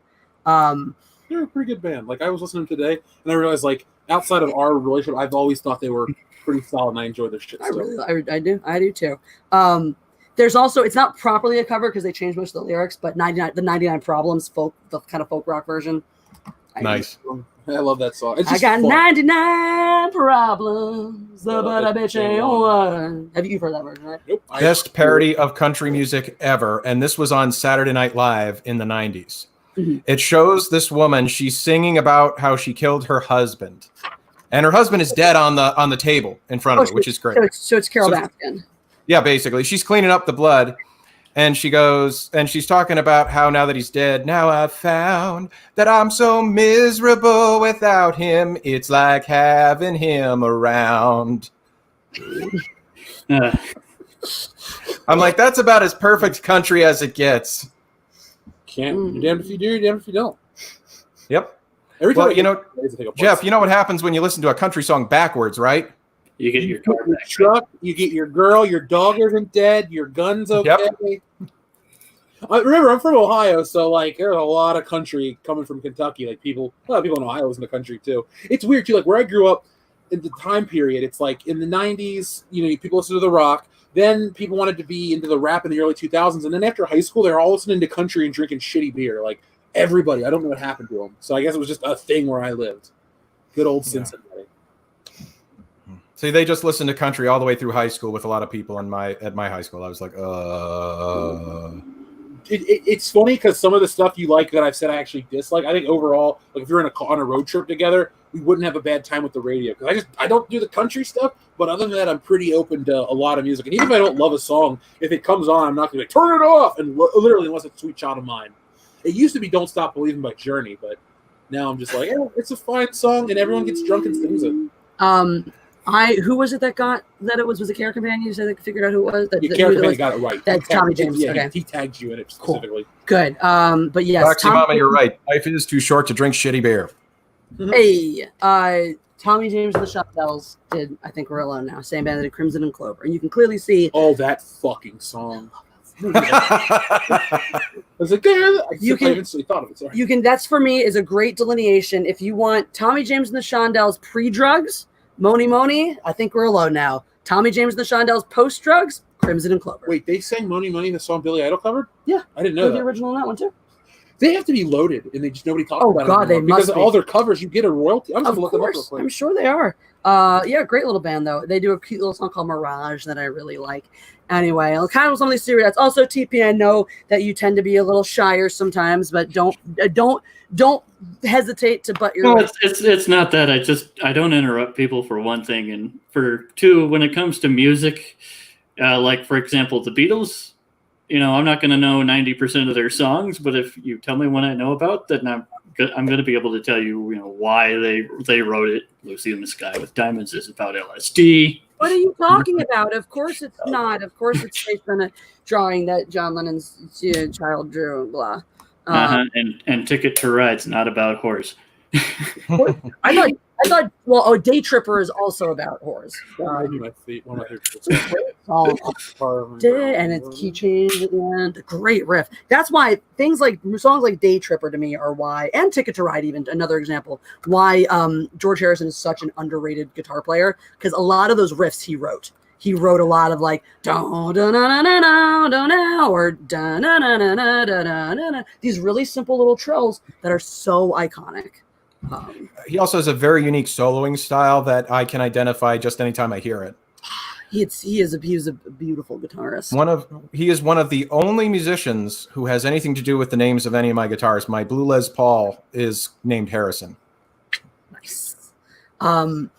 Mr. Another, I just want to let you know. So tonight, we're in the interest of keeping the Mad Libs fresher. We are going to Gilbert Godfrey's libido. We're just gonna do one per night, and so we're doing an after dark tonight because it's a nice long. It's a lot of suggestions in it. And so we first I've plugged all these in now so far. Mr. Another gave us Mad Lib Gilbert Godfrey's libido. Thank you, Mr. Another, and he also gave us Dear Lady. So those are both going to make, they're going to be, you'll catch them later on in Mad Libs when we get to that. Beth says, you got 3 misguided haters, Jesse, poor babies. Well, Beth, you're a wrench now. You're a mod. You have the power to time out or hide them. And with great power comes great responsibility. Thank you, Uncle Ben. Ask that you use that responsibility wisely. It's only when people are saying really offensive shit and they get warnings and timeouts, etc. Since you brought that phrase up, where is it first spoken? Like, who speaks it first? With great power comes great responsibility? Yeah. Was that Uncle Ben? It wasn't Uncle Ben. In the movie, he says the movie it, is Uncle and Ben. later on they kind of attribute to Uncle Ben. It's with great power there must also come great responsibility. The technical phrase the first time it's in the first issue. who technically says it is Stanley himself as the narrator. It's not Uncle Ben's phrase. Because the last words were because he walks away after he lost. Oh, interesting. There you go. There's a little bit of Spidey trivia. Little Spidey trivia. Mr. Another says, Jesse, you forgot something from this afternoon. It was so long ago that I'm racking my brain and I can't remember. But Mr. Another, please, I'm sure you'll remind me. We appreciate you. I already read Swinging Cod's Sheryl Crow's Sweet Child of Mine cover. Mr. Another again then says, Fergie cover of her own song, London Bridge. Can we agree Fergie's one of the worst things of early 2000s pop? Yes. When she was still attached to the Black Eyed Peas, fine, Black Eyed no Peas are complaints. cool. But you didn't need a solo career, lady. You really didn't. I mean, she had some popular. Was Fergalicious Black Eyed Peas or just her? That was her. What? The song. Okay, that was Fergalicious her. was first. That was, I think, wasn't that like her first big hit when she went? So when she did I solo think stuff? that song's fine, but I don't like her other music. Like Big Girls Don't Cry. My mom loves that song. I can't stand it. Holy shit. Is that a cover of the? This is her song. Big Girls Don't. It's just her own. There's song. an original song called Big Girls Don't. There's a 60s song. Big. Yeah, it's completely different. It's like if two Okay. songs were called Beat It. Greg Kirby says, "Congrating Beth for being a wrench." Someone in the chat was very confused as to why she said that. Why he was saying that. Yes, a wrench means she's a moderator now. We love Beth. We modded her. Greg Kirby, maybe we'll mod you too. Who knows? It means she's a trusted member of the Fandom Menace. A trusted member. We trust her to accurately. I'm not defunding my police force. In fact, mine is growing by the day. In fact, in the interest of growing my personal police force, let's mod Greg Kirby too. Why not? Yeah. He's a good dude. Ad moderator. Those you know, everyone comes wrench me. It takes a long time for me to wrench somebody usually, or it takes me. Okay. There we go. Yeah, see, we're your police force. Love it. Sean, I wrote a tweet that was inspired by FireFart. Wrote a tweet inspired by your comment yesterday or the other day, and TP, I think you'll probably agree with this one. I wrote, I'm gonna go die on the hill of First Amendment rights. Any of my Second Amendment friends out there want to come defend my hill? So that was Sean offering TP, FireFart offering to defend the hill. TP, you want to come defend the hill? Sure. Well, and that's kind of the point of the Second Amendment is we're protecting the First. Exactly. Yes. And that's the entire purpose of the Second Amendment is to protect the First and all the others and the people. So supposedly the Bill of Rights was written in order of importance, the First and Amendments. I'm not entirely sure on that one, but supposedly that was always my understanding, which is why 1A is the first one is the one I'm going to die on. And and the thing that I would like to see personally, and this one, if everybody disagrees with me, that's fine, but the Bill of Rights was so important to our founding fathers. They would not ratify the Constitution until they spelled out not a list of rights that we are granted, but a list of rights that we already have that the government does not have the right to infringe upon. So I think that the first 10 amendments, the Bill of Rights itself, should be absolutely unamendable. They should not be able to be removed. These are the ones that the founding fathers wouldn't go forward without. I 100% agree with that. These are so core, and I understand ideas of wanting to discuss: are we interpreting the Constitution, to the letter or in the spirit, and whatnot? If you want, I can understand where the arguments come in, where the people have discussion points as to exactly what things mean, or things like you can't yell fire in a crowded theater and whatnot, But I'm with you on that 100%. These were put in here to protect our basic values as Americans, and they should not for any reason be taken Absolutely. Away. And I think every single one of them, it's a big truth. I mean, think about all the rights that are included, the right to due process, the right to not incriminate yourself, the right to be innocent until proven guilty, the right to no unlawful search and seizure, the right to no quarter. Like you were joking about that one the other day with me. The right to be free from cruel and unusual punishment. These are important. I think in the spirit of being free from cruel and unusual punishment, we should eradicate The Last Jedi from history. Yes. Jay and all Raylo art. Jay Hando 4, thank you for the super chat for the back we run our good coverage, Human by the Human League, 1986. I don't think I know that song, but I'm going to screenshot that and take a listen. Thank you. And Beth says, thank you for the wrench. Thanks to the wrench, Jesse. Thank you, Beth, for being great. As it pretty much wrenches, the fast track way to wrenching is if I know you personally, you fast track to wrenching. But other than that, my people I've seen a lot, who I've gotten to know, who I really, really trust, who I know, and who also, and that's also some things, people who've been around for a long time, not just because I need to trust you, but because you know the channel, you know how I operate, you know what I do and don't tolerate in the chat. It's very important to me that my wrenches are fair with my chat and do not abuse the power. You don't get to hide or time people out just because you don't like them. Oh, so you don't want people wearing deer ears going, I have power now. No, I don't like psychopaths. Mr. Another says, I wish Gilbert Godfrey would sing like a virgin. I heard him narrate 50 Shades of Grey once. Oh, that's my favorite video. Oh. But when he hits her clitoris, I cry out loudly. I'm sorry. I totally interrupted Sean. I'm sorry. I was just saying, have you heard his aristocrats joke? Oh, yeah. Yeah. Oh, yeah. Oh, yeah. He's got his whole arm up in that. You gotta watch that again. That is. Have you seen? Because one of the videos actually is a great video where he does that one. I don't know. I can't remember what the venue is, but he's in like a tent, and they like pass him a giant bong at the beginning of it. And he takes it. I think he's like crazy, and the crowd is just losing it. Oh, it was fun. It was fun. But let's right on this. I'll sweep up all these super chats. Hopefully, well, we'll see if Jeff is back from the bathroom by that point or not. And let me make sure I'm not. And then we actually should probably get to our topics because it's later. Hey, every time you get a super cat, you get another one. I'm going to go out on a limb that you wanted to cut it short tonight because you guys went to 1:30 last night.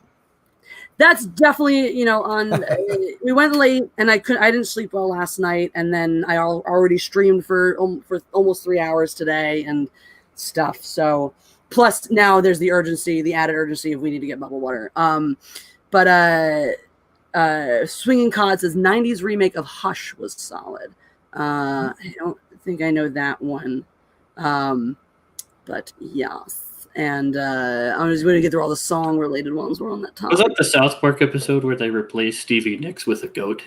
I love that one. Amazing. Ooh, Mad Mardigan says, Ice Ice Baby by Marty Ray Project. You're welcome. I have to check that out. What about Ice Ice Baby, the not really under pressure cover? Yeah. I would respect it if he would just admit that he sampled it. It's fine. You can sample it. Lots of people do that. Exactly. Just fucking own it. Come on. Mr. Another. Can't believe I'm going to read this out loud. In Planet Terror, Fergie is eaten by zombies, but they find her Fergalicious. I hate you. I hate you so much. Even Lando turned away in disgust. I was about to ask which cat just walked by. Lando, the bitch that I'm not acknowledging because he ate my fucking turkey out of my turkey sandwich. Hey, you want the rest? Oh, what? You don't want a lettuce and cheese and bread sandwich, you motherfucker? Hey, you missed a piece. You want to come get this fucking piece that you missed? You little piece of shit. No, you can't have it's mine. Maybe he doesn't like cheese. My dogs like cheese. If you open cheese in my house anywhere, they will be right at your ankles. Jane is Jeff's cheese cat. Jane, Jeff feeds him cheese all the time, and all our cats love cheese. Unfortunately, Han might be allergic, which is sad. Greg Kirby, you're so welcome for the wrench. Thank you for being an incredible listener and a great part of this channel. Unlimited power! Swinging God says, Wrench Meat promised never to do anything, plus or minus. Well, there are margins of error. I was say, if you're never going to do anything, unless if that's a margin of error, or unless you literally are just not going to do anything at all, good or bad, then why would I wrench? I got to take this up with Jeff. He's still a little upset about Mother, so I don't want to step on toes. I know you're a longtime listener of WCBS and whatnot, so I don't want to go by. Oh, he's the one who suggested Mother. And then he's also one of the ones who's nearly given all of them alcohol poisoning. I believe he's one of the ones who was responsible for the near alcohol poisoning that was the Captain Marvel drunk watch. You know what I need to do is I honestly admit I'm not on a Patreon for WCBS. I should do this because I want to suggest a drunk watch party that I think he'd enjoy. Oh. And that's So I Married an Axe Murderer. Oh, that would be fun. A fun one. Mm-hmm. By the way, people watching, 17 likes from 100, and That's cool. So let's get there. That's a, but Ooh, $19. Bet. we'll leave that one. But if you want to think about your answers, we'll catch these last few super chats that came in just now. And because the first question we're gonna do, I think we're all on the same page. Taking Elmer Fudd's gun away is dumb. So if you're not aware, an hour into the stream, we're finally getting our first topic. If you're not aware, Looney Tunes is rebooting. You know, they're going to do a new one on HBO Max, and Elmer Fudd will not get his iconic hunting rifle. Whatchamacallit? They're giving him a scythe. Yosemite Sam will not have his pistols. Those be axes and people are still going to get blown up. They're going to get, attacked, beaten, mauled, maimed. Wile E. Coyote's still going to get to try to murder Roadrunner every damn episode. But a hunter is not allowed to have a hunting rifle, and a Wild West cowboy is not allowed to have his pistols. So while I read these last few super chats, why don't you start formulating your answers to what the stupidest thing about this is? Because I think we're all on the same page that this is utterly retarded. Well, how the fuck do you have a hunter without a gun? I said gather your thoughts, okay? That means shut up and think while I read, dumbass. Sorry. I'm feeling unrestrained. I love you, John. You know that. I love both. Is this because I was teasing you about the phone? Yes. Okay. I'm sorry. It's okay. I forgive you. Also, because Tom isn't here for me to rag on tonight. Oh, fair enough. Well. And TP, and I'm always nicer to the and Jeff is in the bathroom, so you are the most veteran person now on this channel aside from me, in terms of hours streamed live. TP's been around longer than you, et cetera. And I have already met TP in person, but as the person with the logging who has logged the fewest hours on this channel, he is the person that I feel obligated to be the nicest to tonight. Gotcha. Now, don't be. Well, that's my go-to. It's how I usually do. We had Mongo on last night. We're sweet to him. Whereas now, a week before, I was nice to Rookie, but now I'll rag on Rookie. Everyone gets their grace period until you log enough hours, and then I just start being mercilessly being mean to you. And it's fine, TP, because I can always rag. I can always, if I'm feeling like I need to, I can always rag on you off screen too. Absolutely. So while we're gathering thoughts, Mr.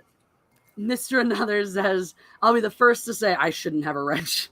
I appreciate you, Mr. Another. I appreciate you. I really, really do. I do love his antics. I enjoy it. They're so fun. Edward Coleman, thank you for the awesome super chat, who says, Jesse, politically, I barely ever agree with you, but would always defend your right to say what you believe in. In addition to that, I actually love your channel and your strong opinions. I would rather debate you than cancel you. Thank you, Edward Coleman. I have had a lot of stress in my life recently, including today for reasons and stuff, and etc. TP knows a little bit of one of the reasons, knows one of the reasons that's adding stress, which, by the way, things are kind of back to probably happening sooner rather than later. I don't know if you can, off the top of your head, know what I'm talking about. I know what you're talking about. I'm going to be putting out some videos about it soon, but or publicly, talk about it more soon. But I don't want to today because I'm already crying thinking about it. But I have something happening in my. Sorry, I'm going to take a second. I have a lot going on in my life, and I have something going on in my personal life that's difficult. So take your time. We will have a discussion. I will give you a topic. A chickpea is neither a chick nor a pea. Discuss. Actually, I have done many of these. A firefly is neither a fire nor a fly. It neither creates fire nor is a fly. What are they called? I'm blanking what they're fucking called. What are those called? Yeah, I'm fine. I was because TP knows what's going on about the personal life thing. Yeah. So I'm going to make an official announcement on it and stuff, but it came up because Edward Coleman sent a really nice super chat. I'm gonna go over it. It's okay. I don't mind. I don't care if I cry. I don't care if you guys see me cry. It doesn't bother me. If you need a minute, we could always you could always go off screen and me and it's okay. We'll talk about that Mosin he's got in the back or look. I cry so much. Looks like a Mosin from here, but I don't know what it is. K98K. I've gone to the point. Right. I had a really difficult discussion with somebody right before I had to go do an open mic once, and I walked in and I started the mic fully tear stained. I don't give a shit. It is what it is. It's what I'm dealing with. I'm not ashamed. I'm not embarrassed. I'm not breaking down right now. Edward Coleman, this super chat, thank you so much, because I was this, on top of the baseline of stress that's already existing. It's the inability of people to talk and listen, to disagree. And I know I highlight this probably obnoxiously on my channel every time I disagree with someone I still like, Beth, instant coffee is neither. But instant coffee creamer is flammable. And I've seen you argue with Jeremy. Your statement is absolutely true. And for me, this sentiment and this idea of I'd rather sit down and debate you, have a conversation with you, appreciate you for your, knowledge and strong opinions about something. I didn't say mine, but Edward Coleman, if I sat down, I would appreciate the knowledge you brought to the table, the perspective you brought to the table, and I would want to listen. I'm so sick of people tuning each other out. I don't care of what your opinions are, just fucking listen. And so thank you for this super chat. It really means a lot, because that is just, there are so many more important things than, what people whine about every day, and then canceling your friends. Anna was talking to me about a friend of hers who like literally friends are reaching out to friends looking to cancel friendships, looking for a reason, to say like, oh, you don't stand with my political beliefs, fuck you. Like, it's their own personal virtue signal. I'm going to cut you out of my life because you don't agree with me. Like, stop looking for reasons to be mad. Stop looking for reasons for people to be unhappy, to be unhappy with people, and accept that we're all people, and we all bleed the same. If you prick us, do we not bleed? That's such a poignant quote. And I just made a fucking connection to Spider-Man 2, because he goes, "Punch me, I bleed." He's trying to give that speech to Mary Jane. I was like, I knew this speech from someone. I was like, oh shit, that's Shylock. Fucking Maguire, such a dork. I love it. Which is a great thing to look at. I think Merchant of Venice is a great thing to look at. You read that book, Shylock is the villain. Why is he the villain? Really, because he's a Jew, and at the time, being a Jew is synonymous with being a villain. You could rewrite Merchant of Venice from Shylock's perspective, and what's his butt, Antonio or whatever, would look equally as villainous if you rewrote that story from another perspective. And I think that's something that we need to keep in mind as people. Is that rewrite the story from a different perspective, and you're gonna be cheering for Shylock to get his pound of flesh, and you're gonna reread Merchant of Venice as a tragedy instead of a comedy. So, which, by the way, like, we don't need to get out. That's something that I found really fucked up. It's like this is a play about a man getting totally dicked over and eventually killed. I'm like, nothing about this reads like a comedy. Like, it definitely reads a lot more like one of his tragedies, except for the fact that the guy who suffers in the end is Jewish, and it's funny. It's funny to watch. I want to say the one thing that I've always really appreciated about you, Jesse, and this is something I find, like you said, is just so rare nowadays, is, you will have very strong opinions, but you don't hate people who think differently. I never do. And I don't get that. I'm going to give you an example. I have a friend that he and I could not agree on, like, the word "the" in a bill of politics. Like, we have nothing in common politically, but he's a great guy. I'm not going to lose my friendship because we disagree. And, I think too often people forget that, we might have difference of opinions, but the way that we can actually grow is by listening to one another. And I just think so few people actually do that. And the thing that I always like, actually, Jeff, about listening to WCBS is the four of you are very different people. And you'll have a different take than Dion. Dion has a different take than Kendo. But it's always an exchange. Yeah. And that, to me, is really, if we want to talk about how we can grow, that's how we can do it, is when you actually stop and listen to one another. And admittedly, sometimes it takes swallowing a little pride, but the result is always far better than the alternative. I agree 100%. I think that's very, very well said. Very, very talking stops, violence ensues. That's an old axiom. It's true. Yeah. It's true. Um, I can leave. we'll be right away. You have time. Take Okay, off now if cool. you want to go. Jeff will be back in a minute. But yeah, Tell the people my stomach's just bothering me. yeah, you gotta go back for him. It's the sight of my gun, isn't it? Probably Exactly, was so John. sick. I'm scared. Speaking of, unfortunately, since we're so late in the day and we do have we life and things and stuff, we might have to abridge our gun talk a little bit tonight. I do want because Okay. there was a couple of them that I do want to hit on tonight.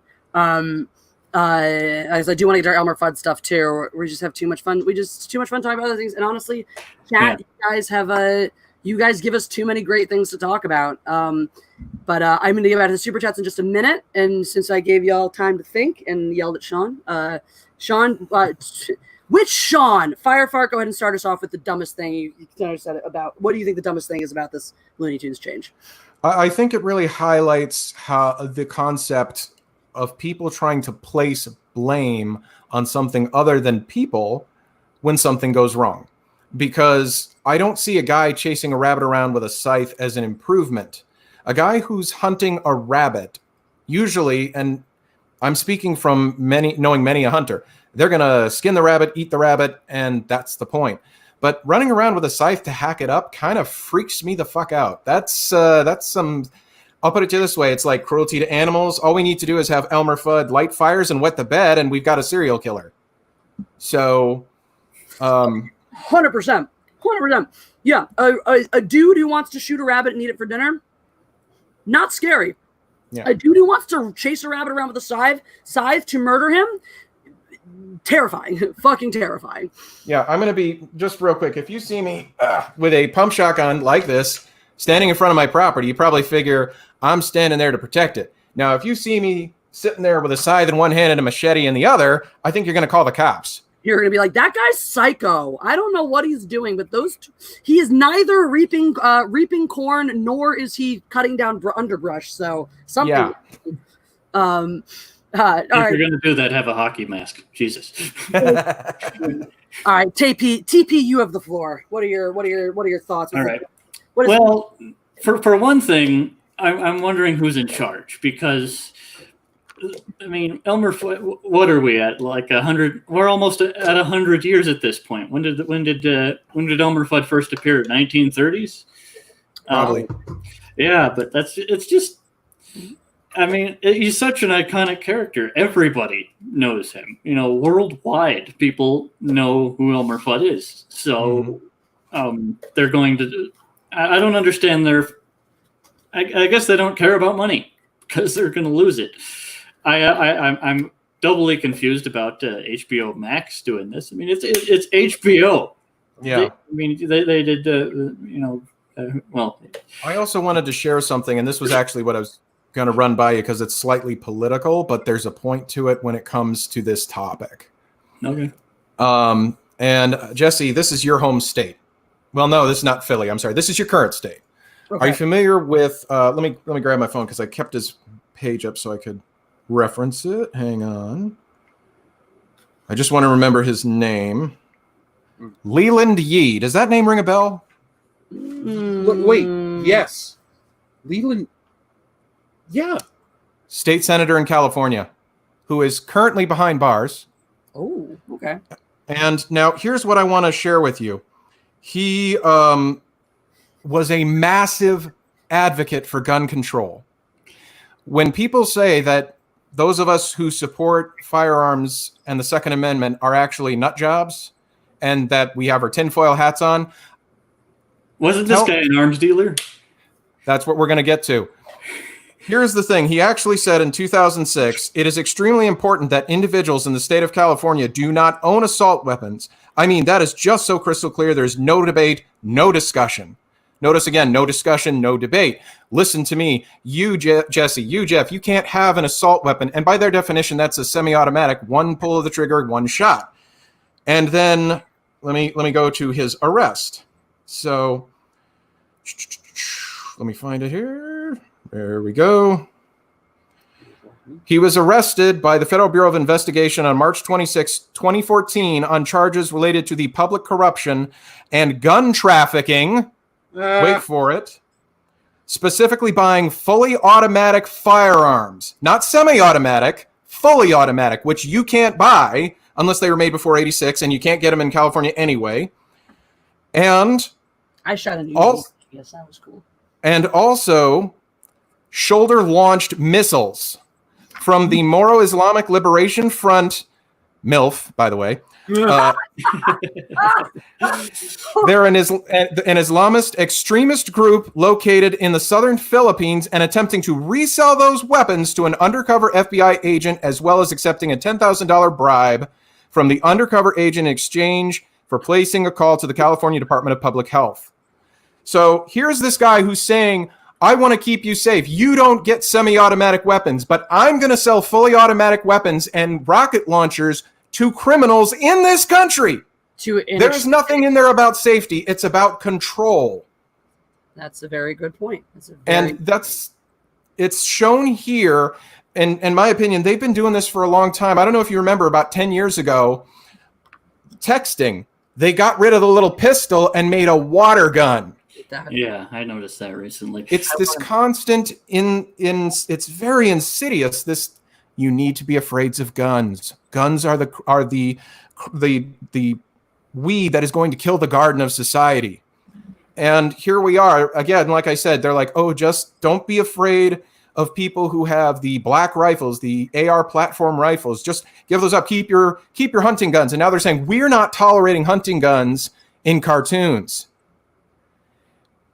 And it's the moving of the goalposts. We just want this law. Okay, now that we have that, we want this law. And this is why you find so many people in the Second Amendment community when they say, well, how about we just ban bump stocks? And they're like, I don't care what you want to ban. I'm not doing it. Because you're going to move the goalposts again. The goalposts. If we say yes, okay, then tomorrow you come up with something else. And I think you made a great point, which mirrors exactly the problem here with these cartoons. It's disingenuous what they're doing. They're coming and saying, we want to promote non-violence, and we're going to do that, and against gun violence and this stuff. So we're going to do it by taking the guns away. But there's still violence and all these things that would cause murder in the real world. Worse, crazier. Shoving I think there's like, oh yeah, he shoves a stick of dynamite in Bugs Bunny's mouth. I'm like, oh yeah, wow, that's so much tamer than. But he didn't shoot him. Fucking hunting rifle. You can blow a cute little fluffy bunny apart, but you can't shoot with a hunting. Like, the whole premise is basic. I'm a hunter in the forest. You're a rabbit. And by the way, brings up interesting, in and of itself, having a hunter with a gun pointing it at your favorite characters does its job because there's a part of your brain that makes those connections. Well, it's a rabbit and he's hunting, and I know that. And then there's a part of the back of your brain that sees a character you love, a humanized, an anthropomorphic character you love with a gun pointed at them, and it makes you, and the fear that the characters have about, I don't want to die, and it in the back of your head, it does, I think, does a great job in general. Yosemite Sam does not do any favors to like the images of like gun safety or anything like that. But dumbass can't even shoot anybody else. No, right? he that's the point with Yosemite Sam. But that's the whole that's I think great little subtle commentaries right in there of guns, hunting rifle, all this stuff is great. You don't want a gun pointed at you. That's scary. Respect the gun as a weapon and an instrument of death. Cool. Yeah. A+. Yosemite Sam firing the guns in the air like a crazy Will and Neil Wild Wester, but can't fucking get anything done. Hurts no one but himself, and like that's good. That's always great. What I learned as a kid is when you're sitting here handling dangerous weapons and you're just out revenge, you end up hurting yourself. Exactly. That's a great lesson to learn. Exactly. And that's for both of those characters. Also, Elmer Fudd, Yosemite Sam, the bad guys. Right. They get rid of Foghorn Leghorn because he represents the South. Or toxic masculinity. I'll say, he's a stereotype. Forget Slowpoke Rodriguez. What'd you say? Exactly. He shot Sylvester. Remember that? Yes, I loved that. I love that he got the best of Sylvester. Yes.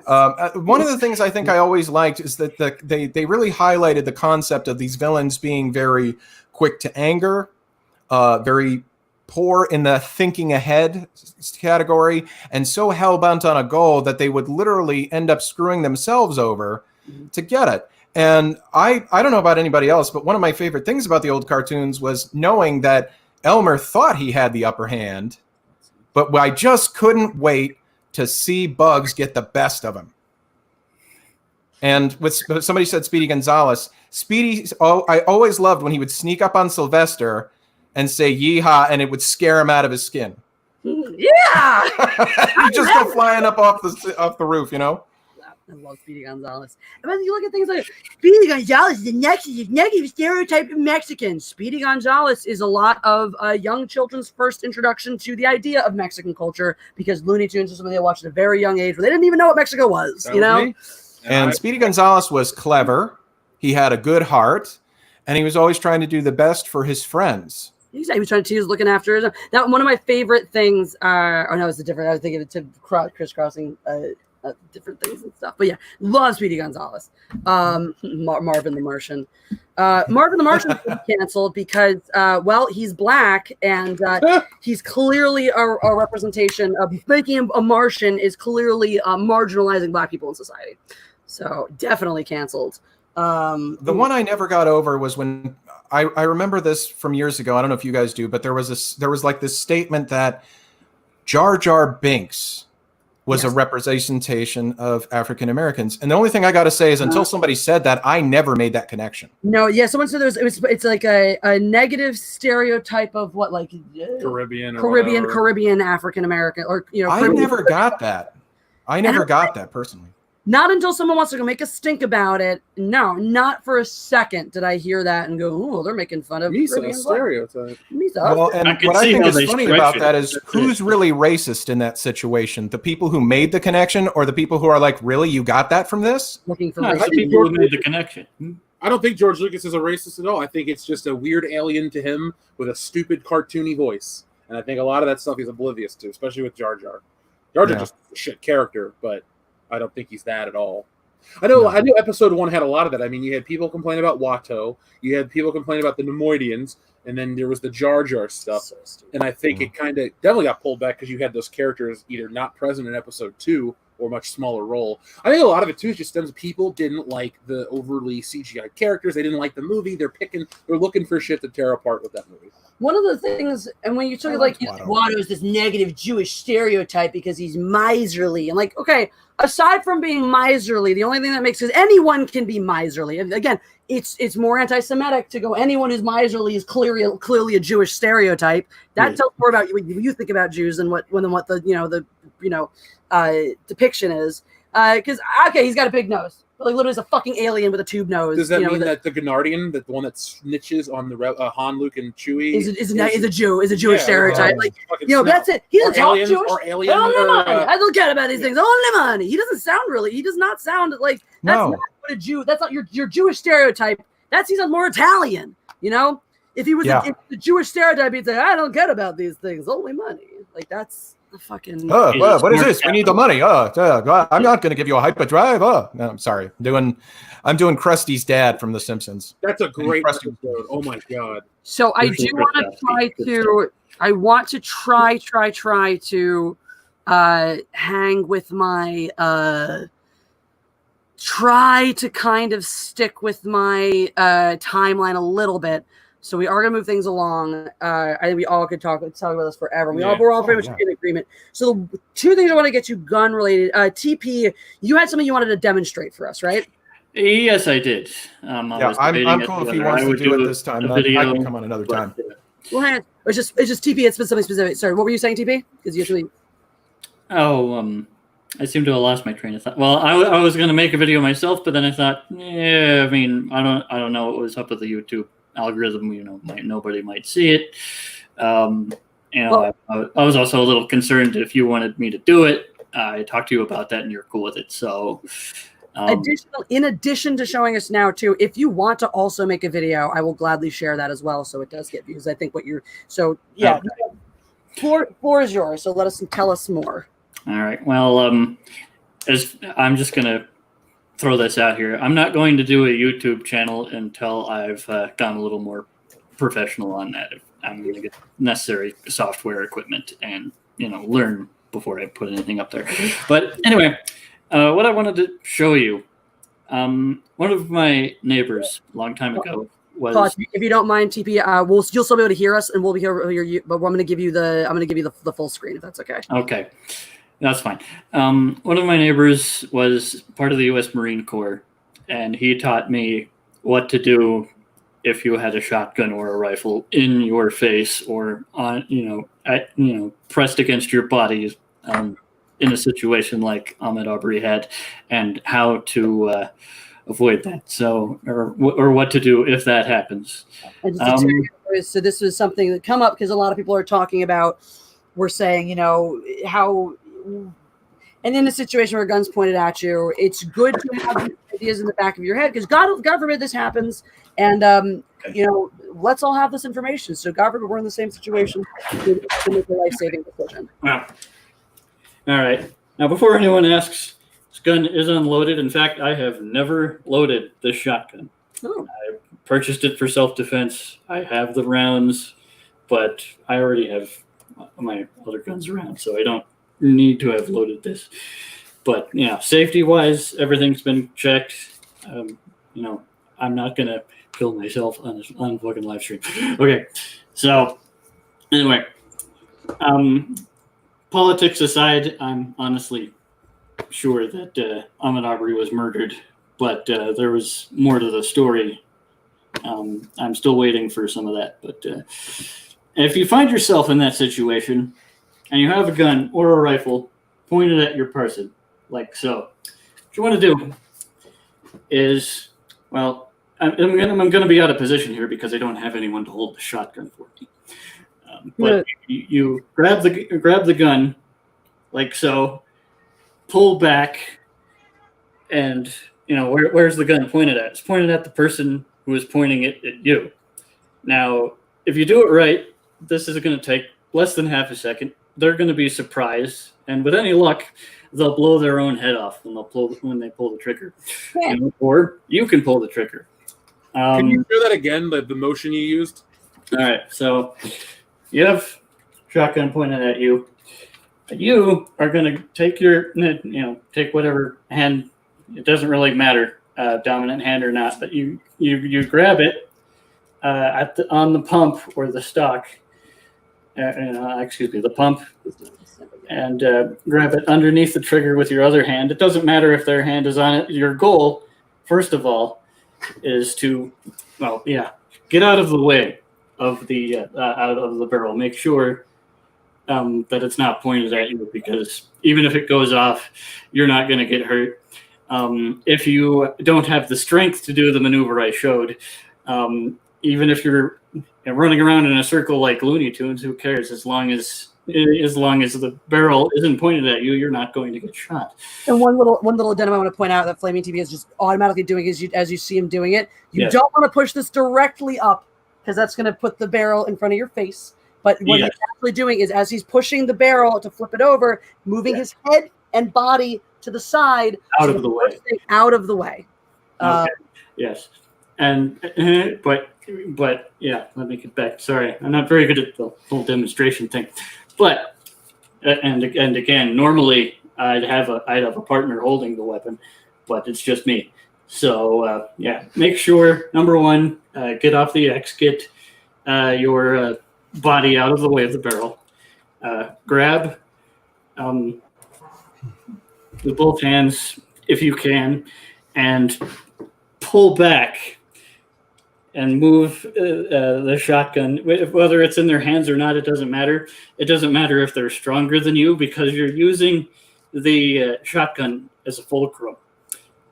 So it doesn't matter whether they're more muscular than you.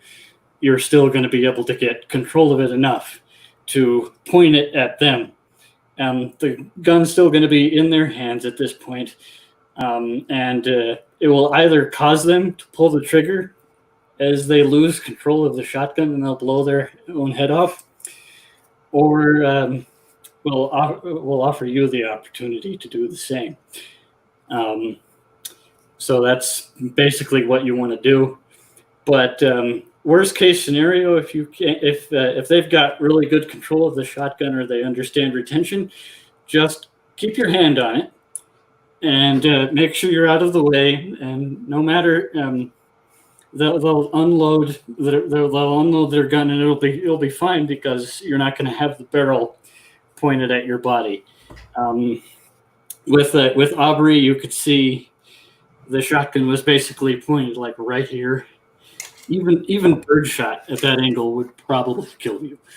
I mean, I'm not an expert by any means, but right there under the solar plexus, even birdshot might get through your skin and up into the organs at that point.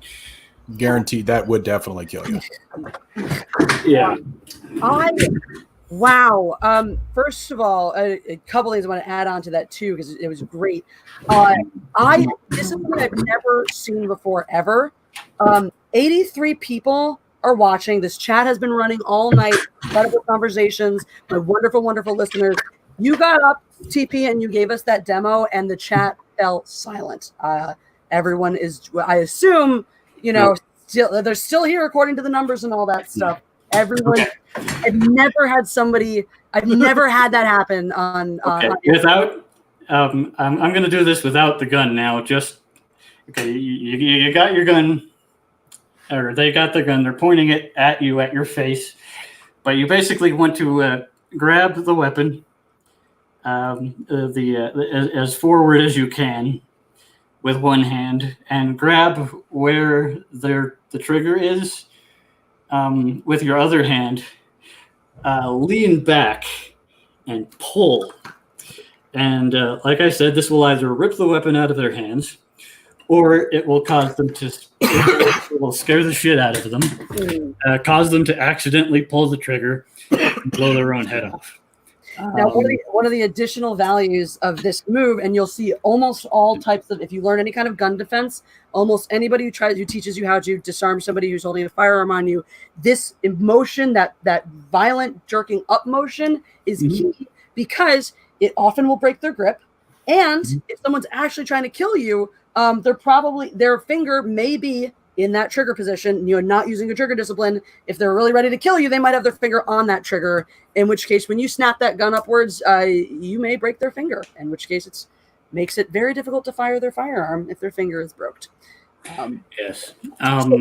Yeah. And conversely, the same also works if you have a shotgun or a rifle and you are trying to defend yourself against someone, or if these techniques were taught to me by a Marine, so you might use them in war. If somebody grabs your rifle or shotgun while you're holding it, you pull back as hard as you can, take a knee, and pull the trigger, because ergonomics will dictate that the barrel is going to be pointed right at their face. Cool. Wow, that's smart too. I hadn't thought about that, because for every defense, there's a defense against the defense. So that's really good to know as well. Guys, let's get some applause going in the chat. Grab your clapping emojis. Okay. Word applause. That was phenomenal. Like I said, never on my channel, never in the history of my channel have I had the chat just fall silent and be so enraptured in something someone was demonstrating. So kudos to you. Okay. And I want to give everyone actually a fun activity you can do, because one of the difficult things and the most critical moment in that situation is the first movement you make, because your goal is to move the barrel off of the target before they can pull the trigger, which means you need that off of you before they have a chance to react to you moving, which means your movement has to be as efficient as humanly possible. So I don't know if I can. It'll be harder sitting down, but I'm going to give you guys an exercise you can actually do if you want to train that motion. So if God forbid you're ever in that position, because if you're bringing your hand up from here to grab the barrel, right?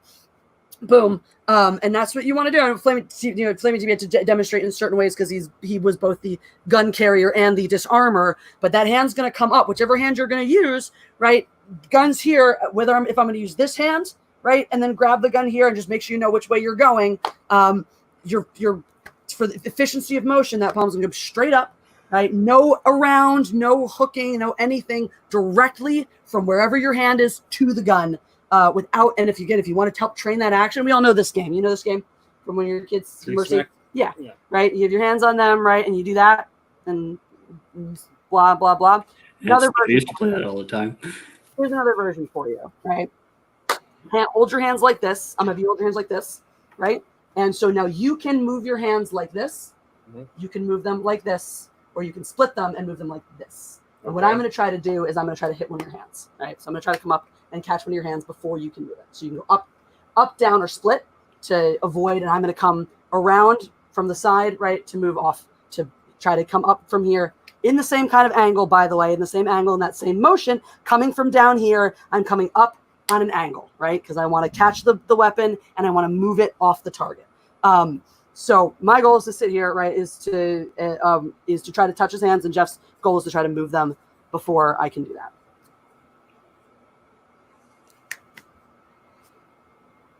Am I not supposed to just go up to your? What am I doing? Like, it's the same game. So you're supposed to wait till you think I'm trying to take your hands and move them. Oh, I thought you're trying to catch my hand, because if I have the gun, no, it's the same. It's the same game. We're playing. We're just think of. Don't even think of this scenario. Just think of it. Just think of the same game that we were just the mercy game, right? It's just this. So you're just trying to avoid when I try to come and do that. Okay.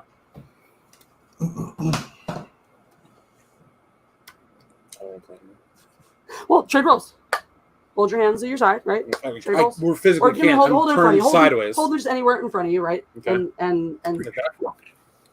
you know, even try holding them lower. Okay. You'll still succeed.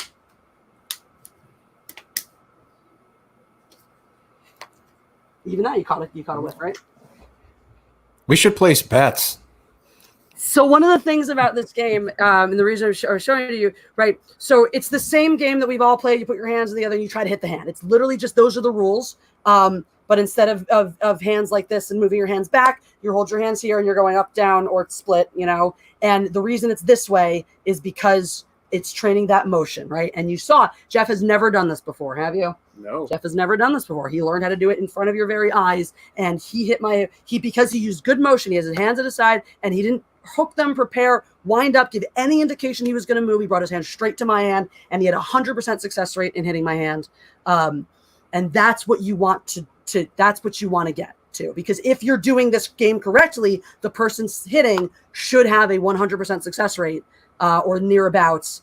And that's that motion. So if it's something you do in your home, if you don't have a gun or you don't have people who want to go through this kind of thing with you, or boring Sean FireFart, geez. No, like you, I didn't get much sleep last night either. We're gonna head towards Mad Libs in just a minute here. But that motion, etc. Great stuff. You know, that will help you train that motion if you want to. Anyway, so that was fantastic. No, that was great. TP. FireFart, anything you want to add before we I read through the super chats and go to Mad Libs?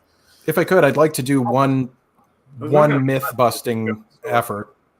Go for if that's all right with you guys. Okay, so this is a myth busting about Black Rifle bad. So give me a second here. So bad Black Rifle, evil. Ooh, you pretty shiny. So let me kind of move my mic out of the way a little bit. But you know, a lot of the myths that kind of come around this, and this can frustrate me a bit, is that, oh, look at all these terrible things that are involved in here. Well, what terrible things? So I was explaining to you, Jesse, like the pistol grips. Why are these here? Because that's how my hand naturally sits. That's why I put this on there, because this is easier for me to grip. Doing this is harder on my wrist. So it's an ergonomic thing. It has nothing to do with it making it deadlier. One of the other things that kind of bugs me about that is they're like, oh, it has a flash suppressor. Well, the flash suppressor doesn't actually hide my flash. What it does is it disperses it so that if I'm shooting at night, which I wouldn't likely do, but it just helps my night vision. That's it. You're still going to see a nice big bright flash if I shoot this gun even in the middle of the day. So it is not going to help a criminal hide. And so in fairness, the one thing I will say is, of course, you can shoot faster because it's semi-automatic, and of course reload faster, you know. And I've just got my dummy rounds in here, my snap caps, but you know, when you load it, there you go. And as you're shooting, you know, it's going to eject, and then to reload from there is fairly quick. You can just drop the magazine out, grab a new one, and it's ready to go. But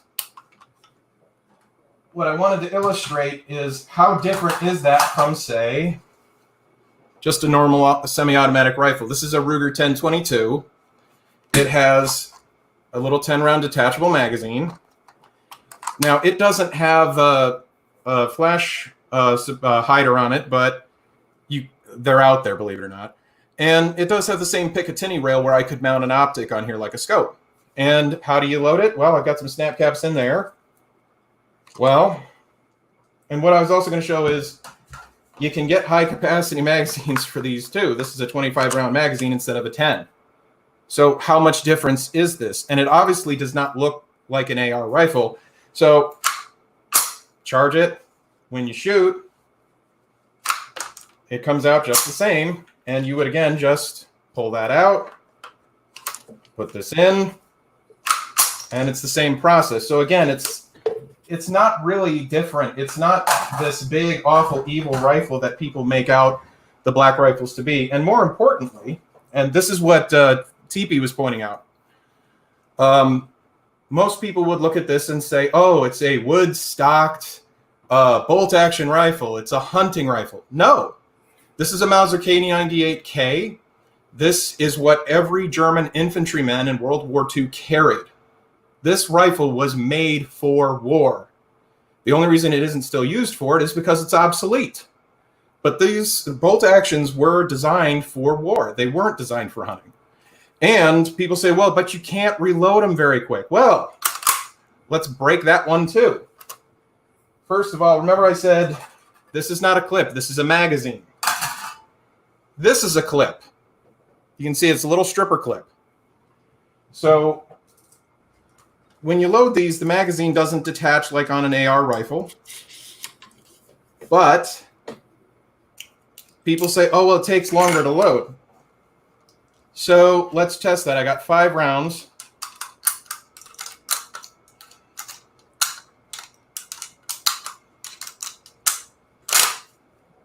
That loaded pretty quick.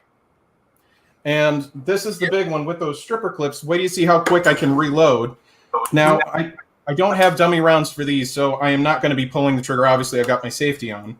So I'm just going to say bang as I go through this. How fast can I fire? Because a lot of people are like, oh, you got to, pull it down. No. What they would do in World War II is they would take their index finger and thumb and put it on the bolt, and they would take their middle finger and put it on the trigger. Oh, man. So you could literally be like this right there. So they'd be sitting here, bang, bang, bang, bang, bang.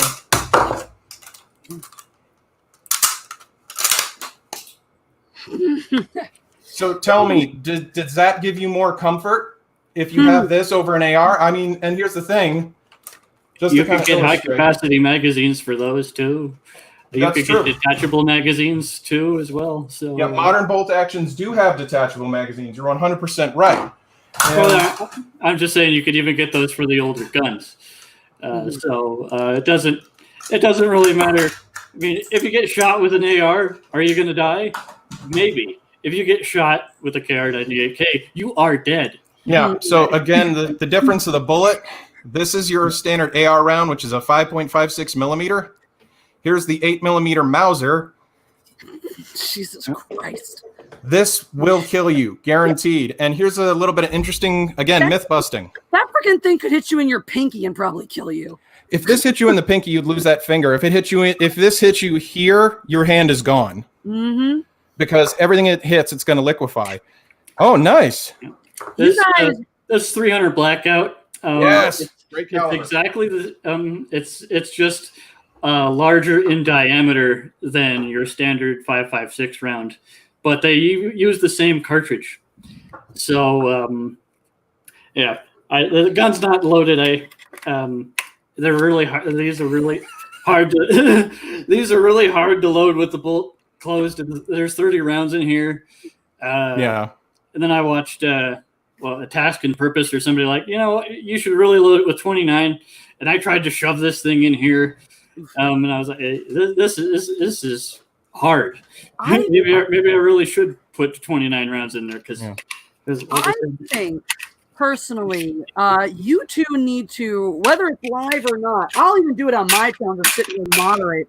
You two just need to get together and geek out about guns. Totally. The last thing I wanted to kind of illustrate about this is the media has been really adamant about how deadly the 223 round is, or the 5.56 round is. Same round, just different name. For all intents and purposes. I know people are going to get persnickety and say, well, no, they're not quite the same.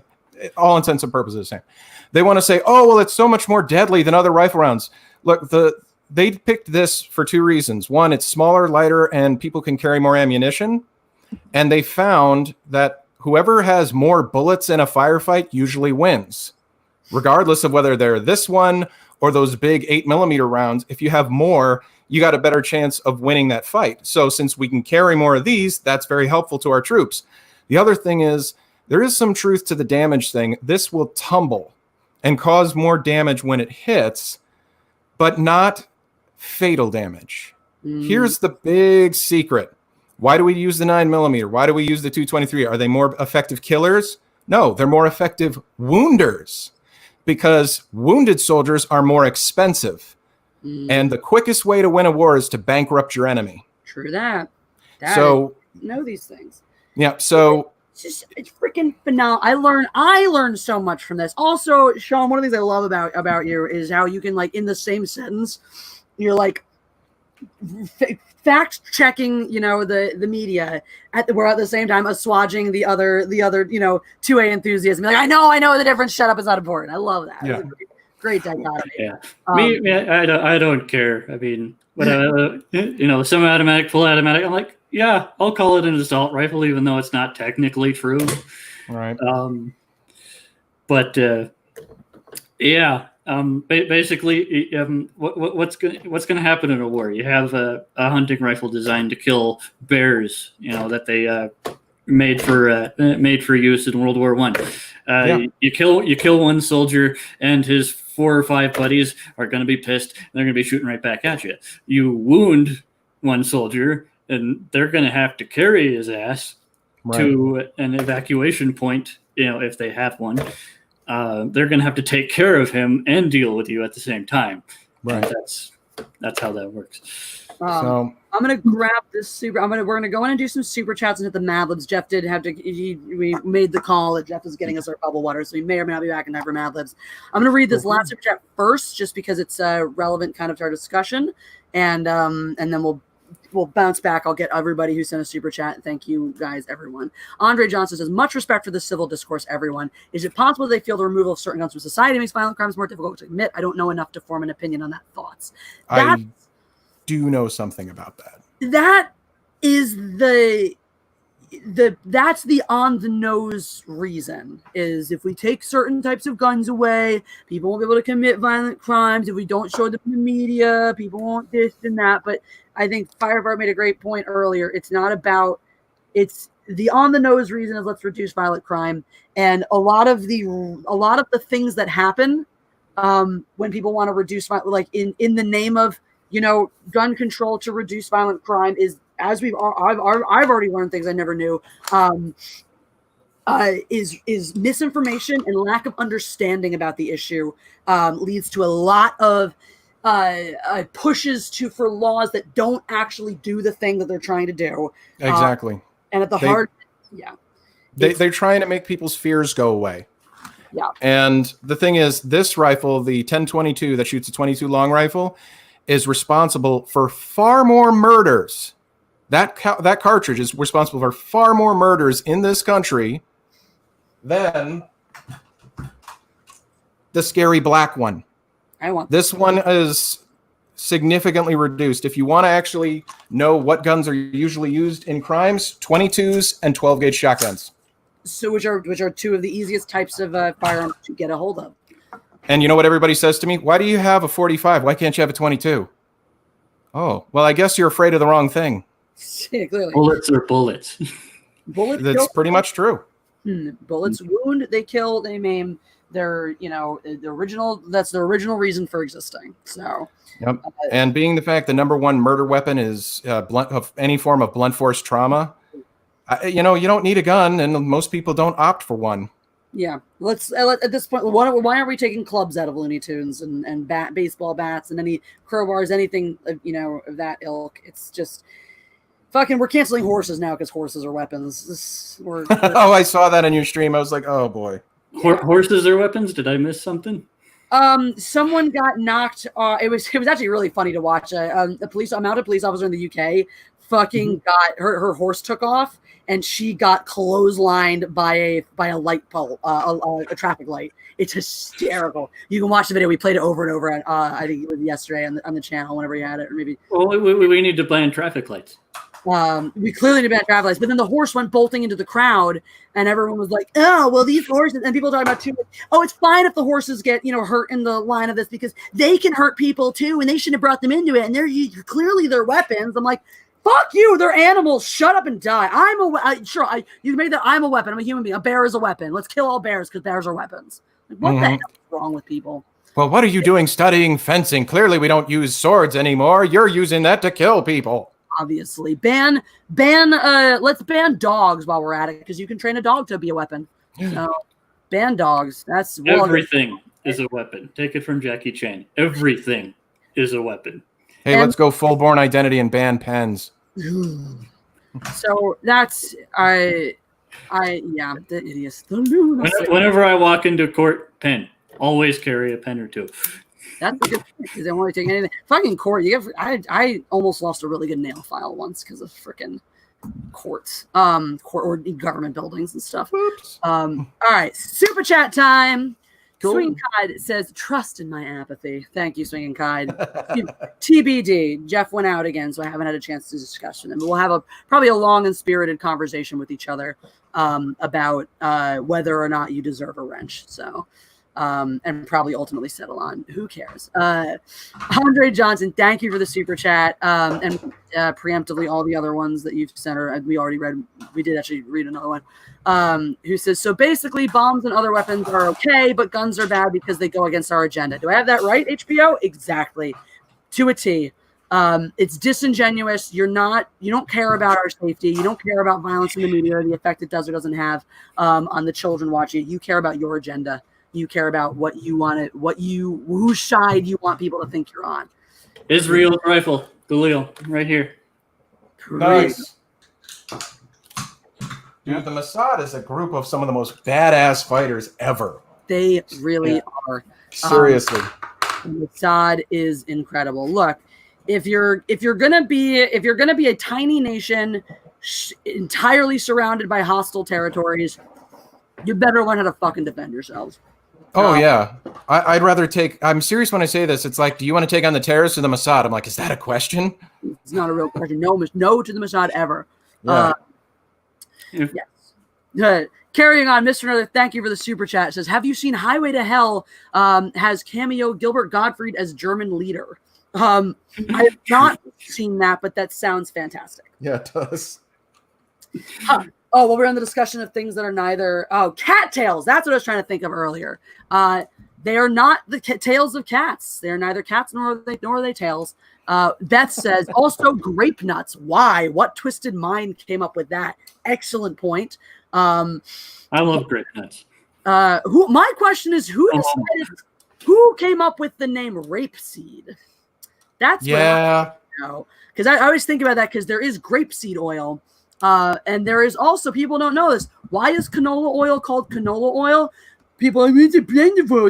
No, canola oil is called canola oil because they didn't think rapeseed oil would be a very marketable product. For some reason, God, I don't know why you would think. Also, Shadzar Chattels, aka Pussy Willows, another misnomer, right? Neither pussies nor willow trees. Clearly, someone really screwed up naming that plant. Edward Coleman says, take more money, hate seeing you cry. Hope that wasn't because of me. I truly support you. I know you do, Edward Coleman. Thank you so much for the super chat. And no, those were tears of joy at the support. Because I really, yes, talking about rapeseed. I really do appreciate it. It was touching. I cried. Very touching what you said. Edward, and I appreciated it, and it really meant a lot to me. So I really, so yeah, it was a little bit because of your super chat, but it was a good thing, not a bad thing. It was just, I was really touched by that sentiment especially after my day. It hit me in the fifis in the best possible way. So that calls for my t-shirt. If I had it handy, I'd put it on. Actually, you know what?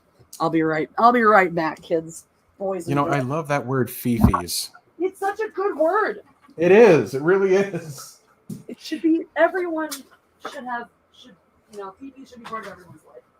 You're not going to beat Gump's time at this rate, man. I'm telling you. Not gonna what? Not going to beat Gump's time at this rate. Messing with his guns under the table. Oh, I'm just looking where some of my snap caps went because I'm like, oh, where did that go? Oh, by the way, as record. One 2A, there it is. One 2A fan to another, Mm-hmm. I got a 2A themed mask. Oh boy. So, Sturm Ruger logo. There we go. Yeah. I'm going to try and get a little closer so you guys see it. Yeah. So, I actually also bought it because it was the only folks who were selling. Like, I actually went looking for something from like Gibson or Fender or something like that. So it's like, well, maybe somebody on one of the gun companies has it. And so Ruger had it, and they're like, it's actually made from 2-ply antimicrobial fibers. I'm like, oh, all right, you have my attention now. Mm-hmm. Mm-hmm. Sorry, I'm just pulling something up because if you enjoy the where is it? Why is it not here? God damn it! Hold on.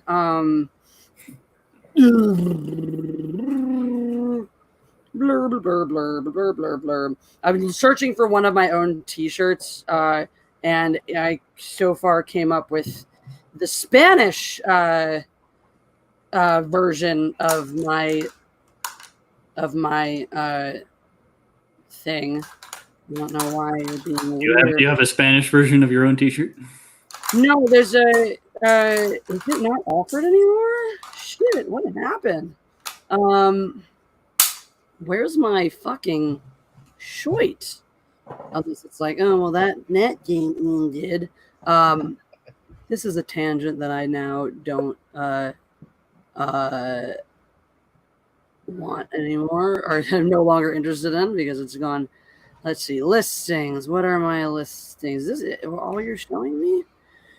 Sort by did it get? I'm so confused. I can see my Is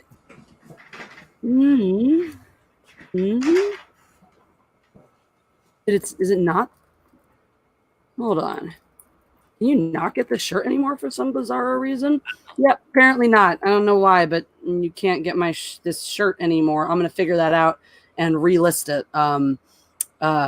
But those are my feelings on Edward Coleman's super chat. Is that got me right in the fifis, which is an amazing shirt designed by this amazing dude who's done all my designs, or most of my designs. The end. And super chats. Should I go hunting down your mug? If you feel, you don't have to. Andre Johnson, you guys, all three of us have Mindless Entertainment merch now. So we can see, I can say three of you if I count Doxy Mama as well. Andre Johnson, thank you for the super chat. He says, Jesse, we love you. Thank you. I appreciate I love you, Andre. I love you all. You guys are the best viewers anyone could ask for. And Anakin's Ashes says, ooh, perfect timing. Super chat, perfect timing. Super chat for you before I get offline. I'll have to watch the rest of the stream later. Love your content, and shout out to Jeff from World Class Bullshitters. Party boob! Party boob! Party boob. Our last. Well, I found everything except one of the stripper clips. I was just, Jeff keeps me. I can't hear you at all. I was just moving my mouth at him. Just. What's going on? Oh, at the end, I was just moving my mouth at you because I knew you can hear me. No, someone sent a super chat. Our last super chat. Before we get to Mad Libs. Oh, it's fine. Don't do that.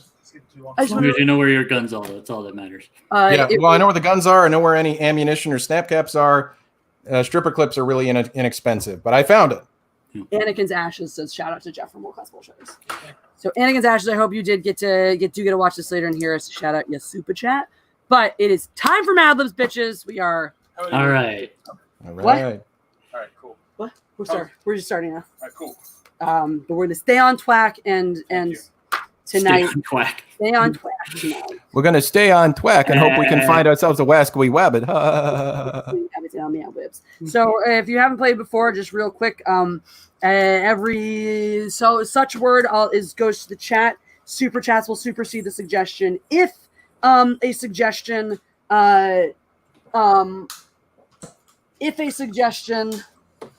if it doesn't match that suggestion, I'll find a place to plug it in the chat in the game. So yes, those things, blah, and etc. So chat, the first thing you're gonna we're doing a Mad Libs After Dark tonight. Don't tell them what the title is. I'm not going to. I'm taking your advice on that one. I think you were very right on that one. Gatorade, good choice. And chat, the first thing you're going to start offering us 1, 2, 3, 4. Every fourth word for the chat. 1, 2, 3, 4 is a plural noun. So get on some plural nouns. TP, this is your Mad Lib version on this channel. So kick us off with a plural noun, please. Plural noun. Nuns. Not dirty, but could be dirty. But who knows? FireFart, an adjective. Spiky. Spiky. All right. So, Jeff, person in the room. Jeff. I'm in the room. This is true. You are. All right. Chat is giving us thoughts, anal volcanoes, guns, prongs. Where did Driving Mayhem get the idea for guns, I wonder? Blades. Thoughts. Either anal volcano is ubiquitous or somebody else likes those Metal Gear Solid memes. Well, I guess we're going with inflatable dildos. Just one. Well, it's got to be plural because it's a plural suggestion. So thanks, Beth. Inflatable dildos it is. Dildo. Interesting. Chat, you guys can keep them coming because we are going to have a noun next. So keep them coming. Non-plural, but whatever. TP. Both. Grave Kirby is a man of culture. Ooh. TP and adverb, please. All right. You're going to have to refresh my memory on that. L-wise, things that describe verbs. L-wise. Blankly, wienerly.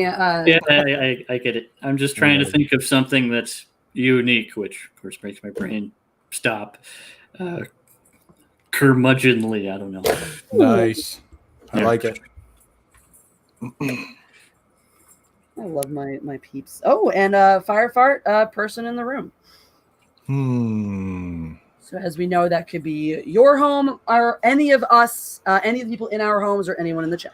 I've got to go with Jesse.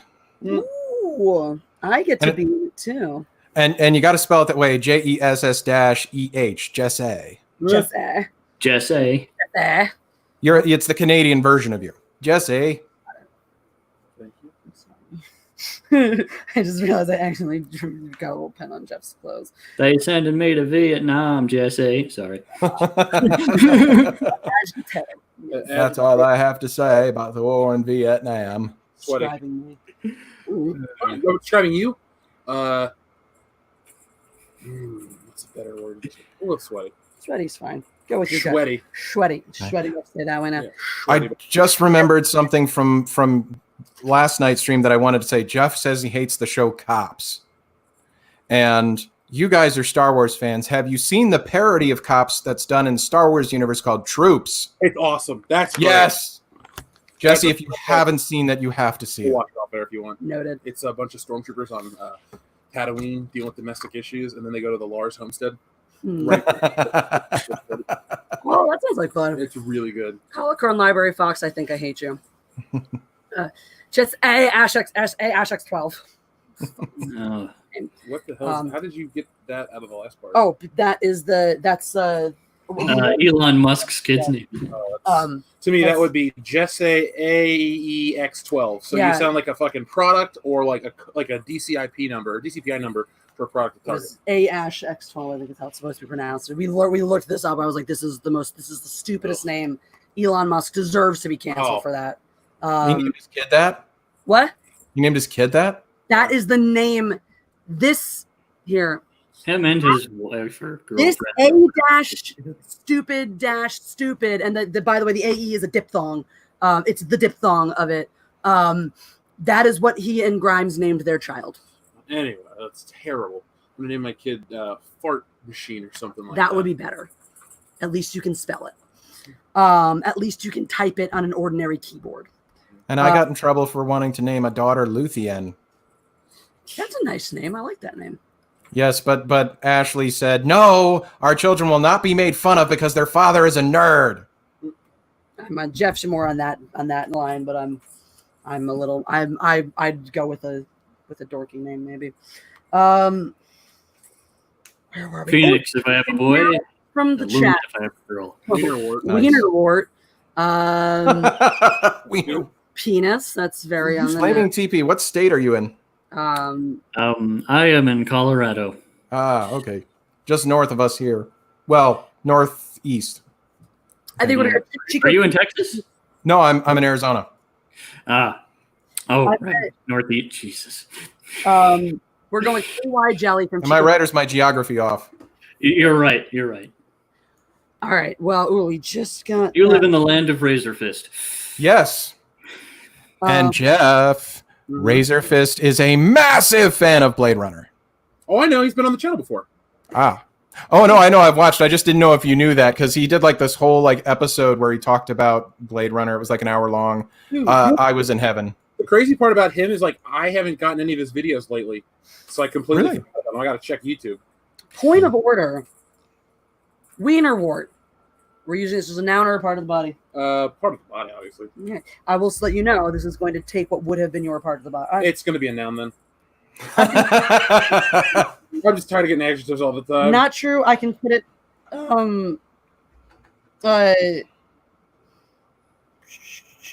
Whatchamacallit. I can put it somewhere else and give you yours. I can still give you a part of the body. Okay. I'll still give you good words. We'll use this as a part of the body, and I will make sure you get another body part, promise. But in the meantime, chat should be working on an adjective, and TP is going to give us a celebrity. A celebrity. Well, we're going to have to go with Keanu Reeves, obviously, on that one. Oh, good choice. Is a good choice. That's funny. So where are we? Adjective from FireFart. What is it? What have I got? Adjective. Adjective. Sorry, I forgot you don't necessarily understand all the retarded ways I say words that Jeff does. Oh, that's okay. We have this thing in our house when something is cheaper, we take out a vowel. So if it's cheese, it becomes ches. Ah! I had a discussion with my friend that a vase is anything under 20. Kraft macaroni and cheese. There you go. A vase costs more than $20. As my friend put it, she said a vase costs more than $20. A vase is something my family owns. I got you. All right. Adjective. So adjective. I know I'm blanking for a minute. Adjective is just a descriptive word or it's an action? Yeah, describes a noun. Okay. Yeah, verb is an action. Okay. Adjective. Let's see. Cringe. Or cringy, if we can do that. That's going to be hilarious. Excellent. All right, Jeff. Let's just give you. Do you want the plural body parts or do you want the singular body part? Plural. Plural. Cockles.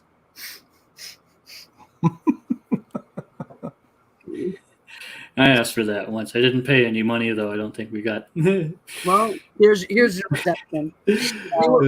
Oh, shitular? Shitular. You have to use that Someone word. said titular. Titular. No, not a shitular. We have to use that. I think we do. That is amazing. Shitular.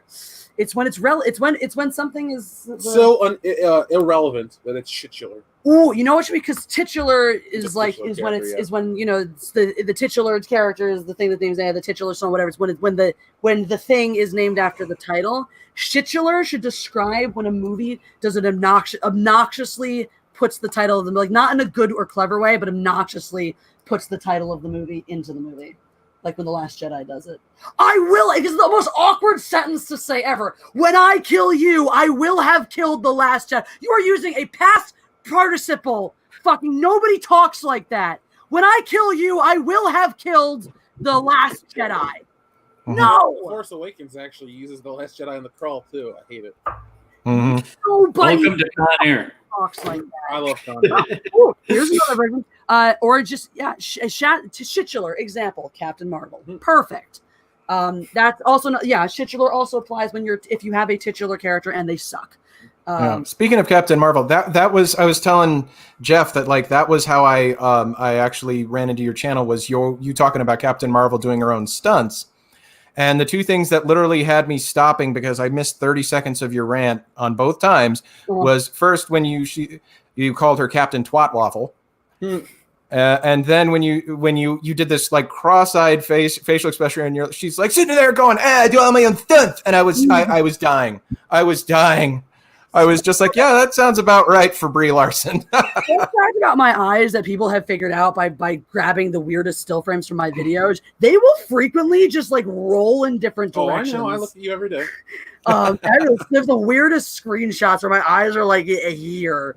Captain Twatwaffle is my official name for not just for Captain Marvel, but for Brie Larson.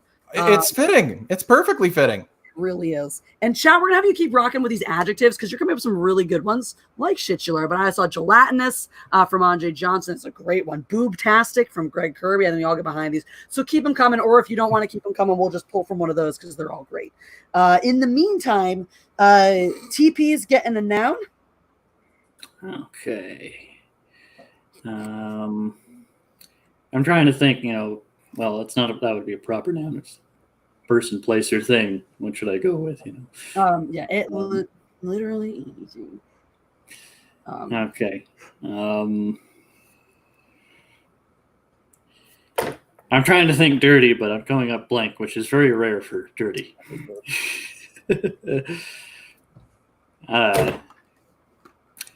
Raunchy is not a noun. But no. They're still on their adjective. You worry about yourself, TP. Celery. How about that? That's all I can think of. What'd you Celery. pick? Celery? Yeah. It's stuck in my head. That could actually end up being funny in a after dark Mad Lib. Because that's what needs to keep in mind. Raunchy can work really well for some of the ones that are like Indiana Jones. That's not necessarily supposed to be, but random can work excellently for After Darks when it already has a romantic theme. Holocaust Library Foxes, scroll up. I put many good adjectives in. Oh, we will. In the meantime, FireFart, you're gonna give us the honor of another body part. I've got to do it. Taint. Sid Love? Oh, that's a terrible cover. You never heard my cover of it. I can play it for you. I mean, you can, but it's a song about AIDS in the 80s, or if it's the 60s version, it's just about a woman who's got a bad lover. Or if it's from the 2000s version of Marilyn Manson, it's just crap. So pick one, make your own version. It's the version I posted on my Patreon. What song? About herpes, syphilis. Love. Polysyllabic. Wow, what a phenomenally random adjective. Ballistic, nutty, moonshine, minuscule. Oh my god. Belly button lint. Jeff's got a verb, so we'll keep going with these. But Jeff's gonna shit. There you go. Quick and easy. So much. Prolapsed, fanatic, psychedelic, moist. Of course, we used that one yesterday. I go with prolapse, but I'm pro bowel disruptor. Uteruses can be prolapsed too. Intolerable. That's a good one too. Loaded, Wonky, another good one for Holler. I don't know why it was asked me to a bunch of votes for Moist. We just did that one last night. Mushy, Steamy. You guys are great. I'll take TP. I'll take TP under advisement. We'll go Prolapse. Who was Prolapse? Repulsive. All these good ones. Gassy. Another one. Good one. Driving Man. Gelatinous was a good one. I don't remember who did Prolapse. Shadzar Prolapse. Shadzar did have a bunch of great suggestions, so we'll honor him with Prolapse. And with that, we are going to read it, and we're going to call it. You guys ready? You want to be ready for the title tonight? Yeah. Yeah. Romantic first date movies. Oh, shit. Oh, boy. Bring on Killer Clowns from Outer Space. You guys ready for this? Strap in. Grab a tub of hot buttered nuns.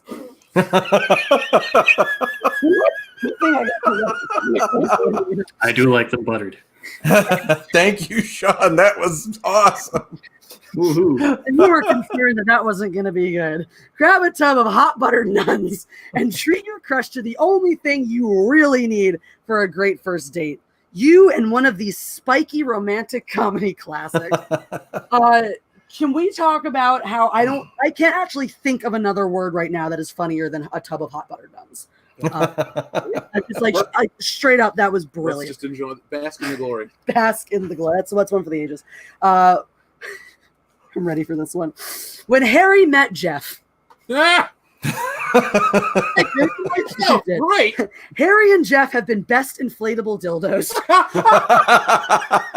for years. Really? Before they realize that they are totally and curmudgeonly in love.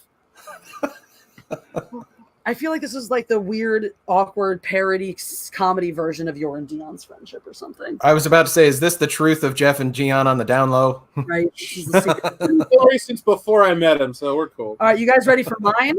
Right, my movie is Jessa McGuire.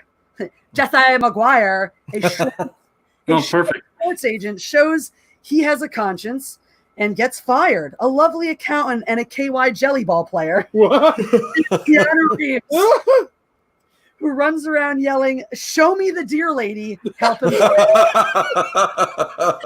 find his way. Well, you get to be gay. I get to be a dude. Well, I guess if we had a crossover, we could still be together since I'm a dude and you're gay.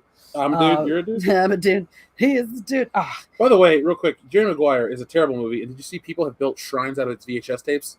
You like that movie? Fuck this movie. Sean, these are nothing but Jerry Maguire VHS tapes. Wow. Like fucking I saw it not too long ago, like within the past couple of years, and I thought it was perfectly charming. I saw it in the 90s and fucking hated it. All right, and so that's Jeff's favorite movie. Jeff's favorite movie is obviously Jessiah Maguire. Mine is clearly When Harry Met Jeff. I think this one might be this one's FireFart's favorite movie. Cringy Woman.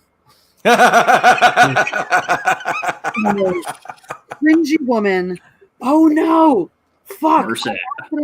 I moved something. I gotta quickly. Oh, okay. I'm gonna pull something from the chat really quickly. That kind of. I'm gonna get hit for this. That kind of describes Ashley's sense of humor because Doxy Mama is a big fan of puns. There you go. So it's a movie about your wife.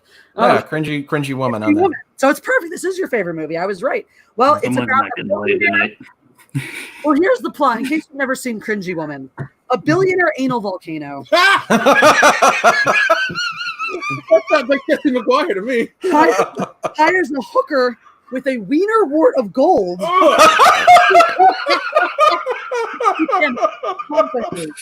We all know he's just after that golden wiener wart. Well, you have to be a billionaire to afford it. Flaming TP's favorite movie, favorite chick flick, How to Lose a Guy in Gilbert. How to lose Gilbert Gottfried's libido in 10 days.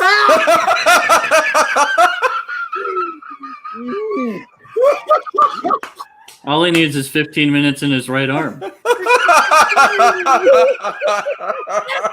Right. In case you haven't seen it, guys, Make sure you stay away from his right arm. a shitular girl and and a cute celery do everything to get on each other's last cockles as part of a bet. Now I'm just imagining an annoying woman, like an awful woman. Just imagine the real Julia Roberts. Use Gilbert Roberts' libido. Swish. Oh God, It's not cringy. So now I'm imagining an awful human like Brie Larson and with a CGI like adorable piece of celery. And Could it be John Candy with clips from Uncle Buck? fuck it, it should be voiced by Gilbert Gottfried because it is How to Lose Gilbert Gottfried's Libido in 10 Days. And I think we can all agree that all of us can come together that if we were going to go on a triple date, we would sit down and have a nice screening of Shit Anything. Guys, 5 prolapsed words. Boombox over the taint. Enough said.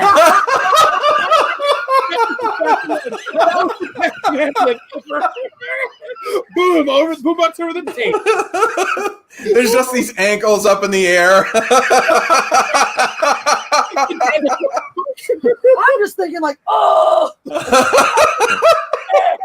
right in this Sounds boat. like George Carlin's Aristocrats joke almost. Got this anal polyp, throws off my aim. Oh God, it is just about that time, guys. Make sure you go subscribe to Go Big Boar or Go Home. Make sure when you see Flaming TP in the chat, you give him a hell of a lot of love and thank him for that incredible demonstration. Please, people, clip that and use it for edification. And amazing stream again. Subscribe to Go Big Boar or Go Home. Subscribe to World Class Bullshitters. Show us your love by pressing the like button. It's you guys are the best. Wonderful. Thank you for being here. Thanks for having us. All. It is time now to scare you all away with the Corona Kiss. Oh no.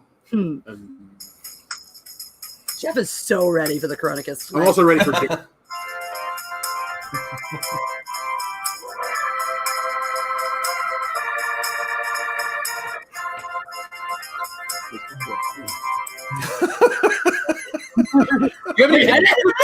God damn it. You ruined it!